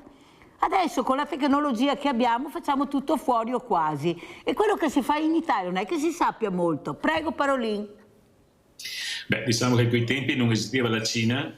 E devo dire che, per esempio, mi ricordo quando negli anni, fine anni 70-80, c'erano dei tecnici coreani che venivano a prendere la tecnologia, diciamo, costruttiva e automobilistica dall'Alfa Romeo. E qualcuno diceva, diciamo, guardate che se voi insegnate i segreti costruttivi a queste persone qua, un domani sti qua vi superano. E non si diede tanta importanza a questa cosa, la cosa poi si rivelò contraria. Al giorno d'oggi il mondo è cambiato tutto. Diciamo che questo strapotere produttivo, diciamo, cinese e dell'Est sta mettendo a dura prova anche come mentalità produttiva, diciamo, le nostre maestranze e anche il nostro stile di vita, che è molto ben ancorato di valori. Le faccio presente che difficilmente noi accettiamo delle condizioni, e ci mancherebbe altro, produttive che ci sono per esempio in Cina. Mi chiedo francamente quello che potrà succedere in questi posti quando ormai invaderanno i loro prodotti il mondo a basso prezzo e quindi togliendo anche lì manodopera ulteriormente nelle loro catene produttive. Quindi non so come il profilo sociale succederà in questi posti. Da noi chiaramente si pone un problema di riconversione produttiva molto molto pesante e francamente non so darle una ricetta in questo senso. Certamente un periodo di grande trasformazione, poi con l'intelligenza artificiale non so neanche quanto si ripercuoterà sull'aspetto produttivo e di occupazionale dalle nostre parti. Sicuramente non sarà indenne quei paesi come la Cina che già hanno delle aziende che delocalizzano in altri posti come il Vietnam. Quindi è un problema emergente molto serio. Certo, molte aziende nostre, senza fare i nomi, di eccellenza, hanno dei pezzi di ricambio che vengono prodotti chiaramente in questi paesi e poi fanno parte del nostro Made in Italy. Lascio anche a lei un punto di domanda interrogativo. Ormai il mondo è globale, sia ben chiaro. Quello è vero, però dobbiamo dire, io sono dell'idea che se ci lasciano tranquilli, liberi e riusciamo a lavorare con questi ragazzi riusciremo a diventare, a ritornare non la quarta ma la prima o la seconda potenza al mondo come creatività. Questo lasciatemelo dire, perché dalla moda a qualsiasi cosa, al cibo, siamo i primi in assoluto. Siamo e nessuno ha difeso il Made in Italy, nessuno ha difeso il Made in Italy. Adesso quello che scrivono lasciamo perdere. Andiamo a vedere la terza storia della Maserati. Purtroppo per una serie di difficoltà la casa modenese non parteciperà più alle competizioni come scuderia ufficiale, ma anni dopo, tra il 1966 e il 1969, fornirà in Formula 1 i motori V12 3000 alla Cooper, con cui arriveranno anche alcune vittorie. La produzione di auto di serie era ormai in crescita. I modelli erano molto apprezzati e ci fu una grande richiesta di modelli Grand Tourer. Per soddisfare questo bisogno, nel 1957 venne presentata la 3500 GT, una delle auto che lanciò la casa automobilistica nel mondo e divenne in poco tempo uno dei costruttori più prestigiosi. Nel 1963 Maserati scrive la storia, crea una nuova categoria di automobile. Con la prima a 4 porte introduce la berlina sportiva di lusso, categoria con cui le più importanti case si concentreranno in futuro.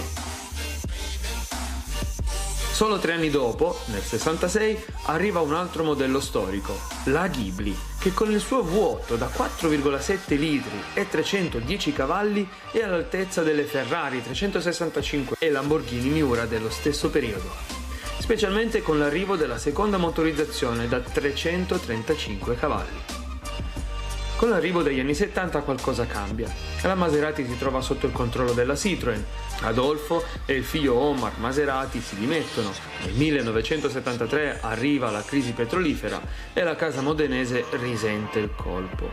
Nonostante ciò, tra il 1971 e il 1973 usciranno 3 modelli molto apprezzati. Nel 71 lavora. Disegnata da Giugiaro, era una supercar biposto con motore centrale. Montava un V8 bialbero 4007 con 4 carburatori Weber 42 con una potenza di 310 cavalli. Raggiungeva i 270 km/h. Nel 72 la Merak, anche questa figlia della matite di Giugiaro, era per così dire la sorella minore della Bora. Era una coupé 2+2 con motore centrale V6 3000 con 3 carburatori Weber 42 con una potenza di 190 cavalli. Raggiungeva i 245 km/h. Nel 73 la Khamsin, disegnata da Bertone, era una Gran Turismo di lusso. Montava lo stesso V8 bialbero della Ghibli, ma fu prodotta in numero limitato, appena 435 esemplari. Allora, Parolin, abbiamo sentito crisi petrolifera, perciò le abbiamo passate tutte, le abbiamo superate, speriamo di superare anche questa. Come vede lei la situazione, Parolin, questa crisi, questo gasolio alle stelle, benzina, bollette? Ma esaurirlo, io l'ho vissuta, quella del 74, mi pare, non risbagliarmi, mi ricordo quella crisi petrolifera. Quella del giorno d'oggi va inquadrata e mi collega a quanto detto da Papa Leone, del fatto che il mondo è gestito da poche persone non certo equilibrate e che sono assetate di potere. Non vorrei sbagliato, ma condivido in pieno il suo pensiero. Sicuramente una soluzione dovrà essere fatta, in cui penso che la comprensione delle ragioni politiche e economiche del giorno d'oggi sfuggono alle nostre razionali mentalità con cui siamo cresciuti. Trovo che sia una crisi voluta, forzata da una situazione internazionale che personalmente mi sfugge la comprensione reale, anche perché dietro vediamo morte, distruzione e mi chiedo francamente con quale finalità. Sicuramente una soluzione deve essere trovata e si troverà quando questi equilibri finanziari, ma è la mia opinione ovviamente, si renderanno conto che il mondo deve andare avanti, che il mondo produttivo deve produrre, anche se loro che dispongono di enormi quantità finanziarie poco sposta il loro budget. Quindi sono fiducioso che una soluzione si troverà. Quello che mi spiace è che queste scelte, ma è la mia opinione, dietro non si bada in nulla a creare morte e distruzione, specialmente anche tra le persone indifese, mi vengono in mente i bambini, eccetera. E questa è la mia serena opinione, ma anche grave preoccupazione. Allora, Parolin, è anche vero però che io sono dell'idea qualcuno passerà, qualcuno rimarrà, però il mondo andrà avanti. Io sono di questa idea e questi giovani riusciranno prima o poi a farsi ascoltare, ad avere loro le redini del gioco. Il problema è che bisogna aspettare e speriamo che con l'attesa ci sia il buon senso, perché se manca il buon senso e se si parla solo di business non si arriverà da nessuna parte, e questa è una cosa terribile, ma io sono convinta che il mondo continuerà a girare. Andiamo a vedere la quarta parte della storia della Maserati. Comunque la crisi si fece sentire e la proprietà passò a De Tomaso, il quale puntò sull'uscita della Maserati Biturbo, un modello non di ottime rifiniture che ebbe alcuni problemi. In origine il motore per il mercato italiano era un 2000 derivato dal motore della Merak.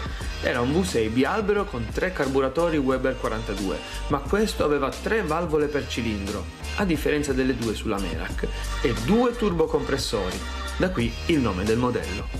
È vero che la qualità dei componenti utilizzati nell'assemblaggio non era delle migliori, ma il modello piaceva per le sue linee e la sua potenza. 180 cavalli per la versione italiana. Alla fine degli anni '80, De Tomaso cede buona parte del capitale sociale di Maserati al gruppo Fiat, del quale fa anche parte la Ferrari. Le due case, che un tempo sono state rivali, ora si ritrovano sotto lo stesso tetto e nel 1993 nasce addirittura una partnership tra il Tridente e il Cavallino rampante. Questo porta al 1998, quando viene presentata la 3200 GT, una coupé Maserati con motore Ferrari. La versione Spider segnerà il ritorno di Maserati negli Stati Uniti e sarà un successo. Nel 2002 gli USA diverranno il maggior mercato al mondo per la casa modenese. Ma nel 2004 arriva finalmente quello che gli amanti delle competizioni aspettano da anni. Viene presentata la MC12, auto progettata per partecipare al campionato FIA GT. Nasce dalla collaborazione con Ferrari e dall'ARA. L'auto è estrema, pensata per vincere. Ma c'è un problema: è stata pensata per la pista. Ma il regolamento richiedeva che ne esistessero alcuni modelli stradali, 25 prodotti nell'anno della presentazione e altri 25 prodotti l'anno successivo. Quindi 50 persone al mondo hanno avuto la fortuna di guidare su strada un'auto straordinaria, nata per vincere. Vediamola un po' più nel dettaglio. Monta sospensioni indipendenti push rod con geometria anti-dive. Le ruote hanno un monodado su cerchi da 19 pollici. Il motore è il Ferrari F140 derivato dalla Ferrari Enzo, un V12 di 65 gradi, 6 litri con una potenza di 630 cavalli. Va da 0 a 100 in 3,8 secondi e raggiunge i 330 km/h. Dopo 37 anni, la Maserati torna in pista e lo fa con un modello eccezionale. Alla gara di esordio ad Imola, praticamente una gara test, 2 MC12 arrivano seconda e terza, a dimostrazione della validità della neonata modenese. L'anno successivo, il 2005, su 11 gare, le MC12 conquisteranno 5 vittorie e 20 podi, portando a casa la vittoria mondiale marche e piloti e 2 team equipaggiati con la Maserati al primo e al secondo posto. E questi risultati verranno replicati anche negli anni successivi. Davvero un'auto straordinaria, degna di portare il Tridente. Avete capito l'importanza di fare squadra, il Tridente con il Cavallino? Parolin, io veramente la ringrazio per questi video, sono bellissimi, non riesco a mandare l'ultimo ma ci incontreremo ancora, la inviterò ancora. Io sono convinta che siamo talmente belli e questa creatività che è stata trasmessa nel DNA di questi ragazzi prima o poi uscirà. Parolin, come ci saluta? Vi saluto, che la ringrazio molto di questa occasione per dire che il nostro club è impegnato a Volparo del Montello nella valorizzazione della storia dell'automobilismo italiano, che ha avuto in Volparo del Montello... Vediamo delle foto, ragazzi, intanto che parla Parolin. Prego. Posso? Sì? No. Volevo dire che il nostro club è impegnato in questa grande missione che è la propaganda, diffusione e la custodia dei valori lasciati dall'ingegnere Ugo e Pierugo Gobbato, e che hanno fatto parte dell'automobilismo storico italiano e sono ancora oggi considerate delle menti eccellenti a livello internazionale per quanto hanno lasciato traccia nel mondo dell'automobilismo, che vuol dire lavoro, innovazione, eleganza e anche made in Italy nel mondo. E ha avuto in Volpago, quindi Treviso, Veneto, una capofila in questa grande storia. e noi siamo impegnati in questo. Abbiamo Grazie. visto anche queste foto di questa sfilata storica della Lancia a Volpago, sono foto bellissime. È stato un successo mediatico che ancora oggi tutti guardano, e pensi per Volpago il Montello, per Treviso, proprio proiettata oltre, diciamo, i confini nazionali. Per noi anche questa è un'altra missione, propagandare il nostro territorio nel mondo. Mi sembra che ci siate riusciti, abbiamo visto anche la bellezza del vero Made in Italy italiano, avete visto l'eleganza veramente, ma siamo dei geni, non c'è niente da fare, siamo i numeri uno e saremo ancora i numeri uno, solo se riusciremo a capire che dobbiamo dare importanza a questi ragazzi, lasciarli creare, lasciarli lavorare e un po' alla volta ce la faranno. Grazie anche a Marino Parolin, grazie di essere stato con noi, la prossima volta lo inviteremo come veterinario, ma questa mattina avevamo delle immagini bellissime che è la storia del Veneto, la storia italiana dell'automobilismo. Pubblicità, anzi l'assegno, il vostro assegno che vedremo a chi andrà, perché sono attenti, per carità, andate a vedere chi ha dato l'assegno, Mirella, che è il vostro assegno. Ciao, grazie, a domani mattina. Grazie.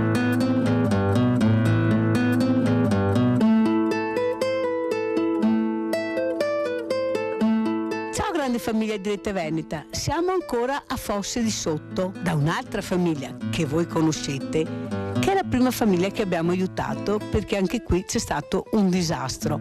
Bertilla e suo marito. Sì. Eccola qua, ciao Bertilla. Ciao Mirella, grazie per essere qua. Ma voglio dirvi che veramente mi si entra nel cuore, che mi si sta un aiuto veramente grande, mega spinto a avere un po' di forza da riprendersi, specialmente per lui che è già la sua terza alluvione. Quanto ben che va a tuo stomaco? Tanto. Ascolta Bertilla, cosa si prova in quel momento quando che te vedi che non ti capi niente? No, guarda, niente. A quei terremotati, ecco, fagli capire a sti bisogna amministratori cosa che vuol dire non aver più casa. No, guarda, è un incubo che non si riesce neanche da capirsi, ed è veramente che lui mi so scoppiare perché tutta la notte ho fatto in bianco. Vedere tutto sparire in un'ora e mezza circa, ecco, vedere il fango, vedere quel po' di acqua che era lì, che era un fronte d'acqua di 1,5 metri circa con tutto quanto, è veramente atroce, credimi. E ho visto, è la terza volta che vedo, che provo l'alluvione, ecco, devo dire solo che questa qua è atroce. Quello che hanno fatto qua, che hanno rattoppato, ecco, è sbagliato. Devono fare le cose come si devono fare, altrimenti adesso hanno speso centinaia di migliaia di euro per fare questo lavoro, questa rattoppatura qua, però ci vogliono adesso un paio di milioni di euro. Permesso? Guarda che c'è un cerbiato che ci accoglie. Ecco, vedete i vostri soldi dove vanno? Questa è già porta di Rete Veneta, i soldi della grande famiglia di Rete Veneta, così che famo veda bene anche dove chi va, a qualche cialtrone che non dice monare, va bene, importa.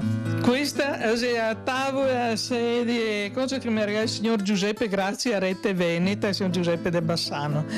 Sedie di una signora de Cismon, dopo, mamma mia. No, si chiama solidarietà vera. Sì, non sapevi quanto è importante che sia ricevere qualcosa. E ora questo è l'assegno di Rete Veneta, della grande famiglia di Rete Veneta. Grazie. Questo qua paghiamo gli elettrodomestici che la nostra fornitura. Ecco, vi ringrazio di cuore e ringrazio tutta la famiglia di Rete Veneta, dal signor Giovanni, il signor Baccialli e tutti voi altri che mi si sta vicini, perché si sta veramente una famiglia, veramente più di tanti parenti che abbiamo.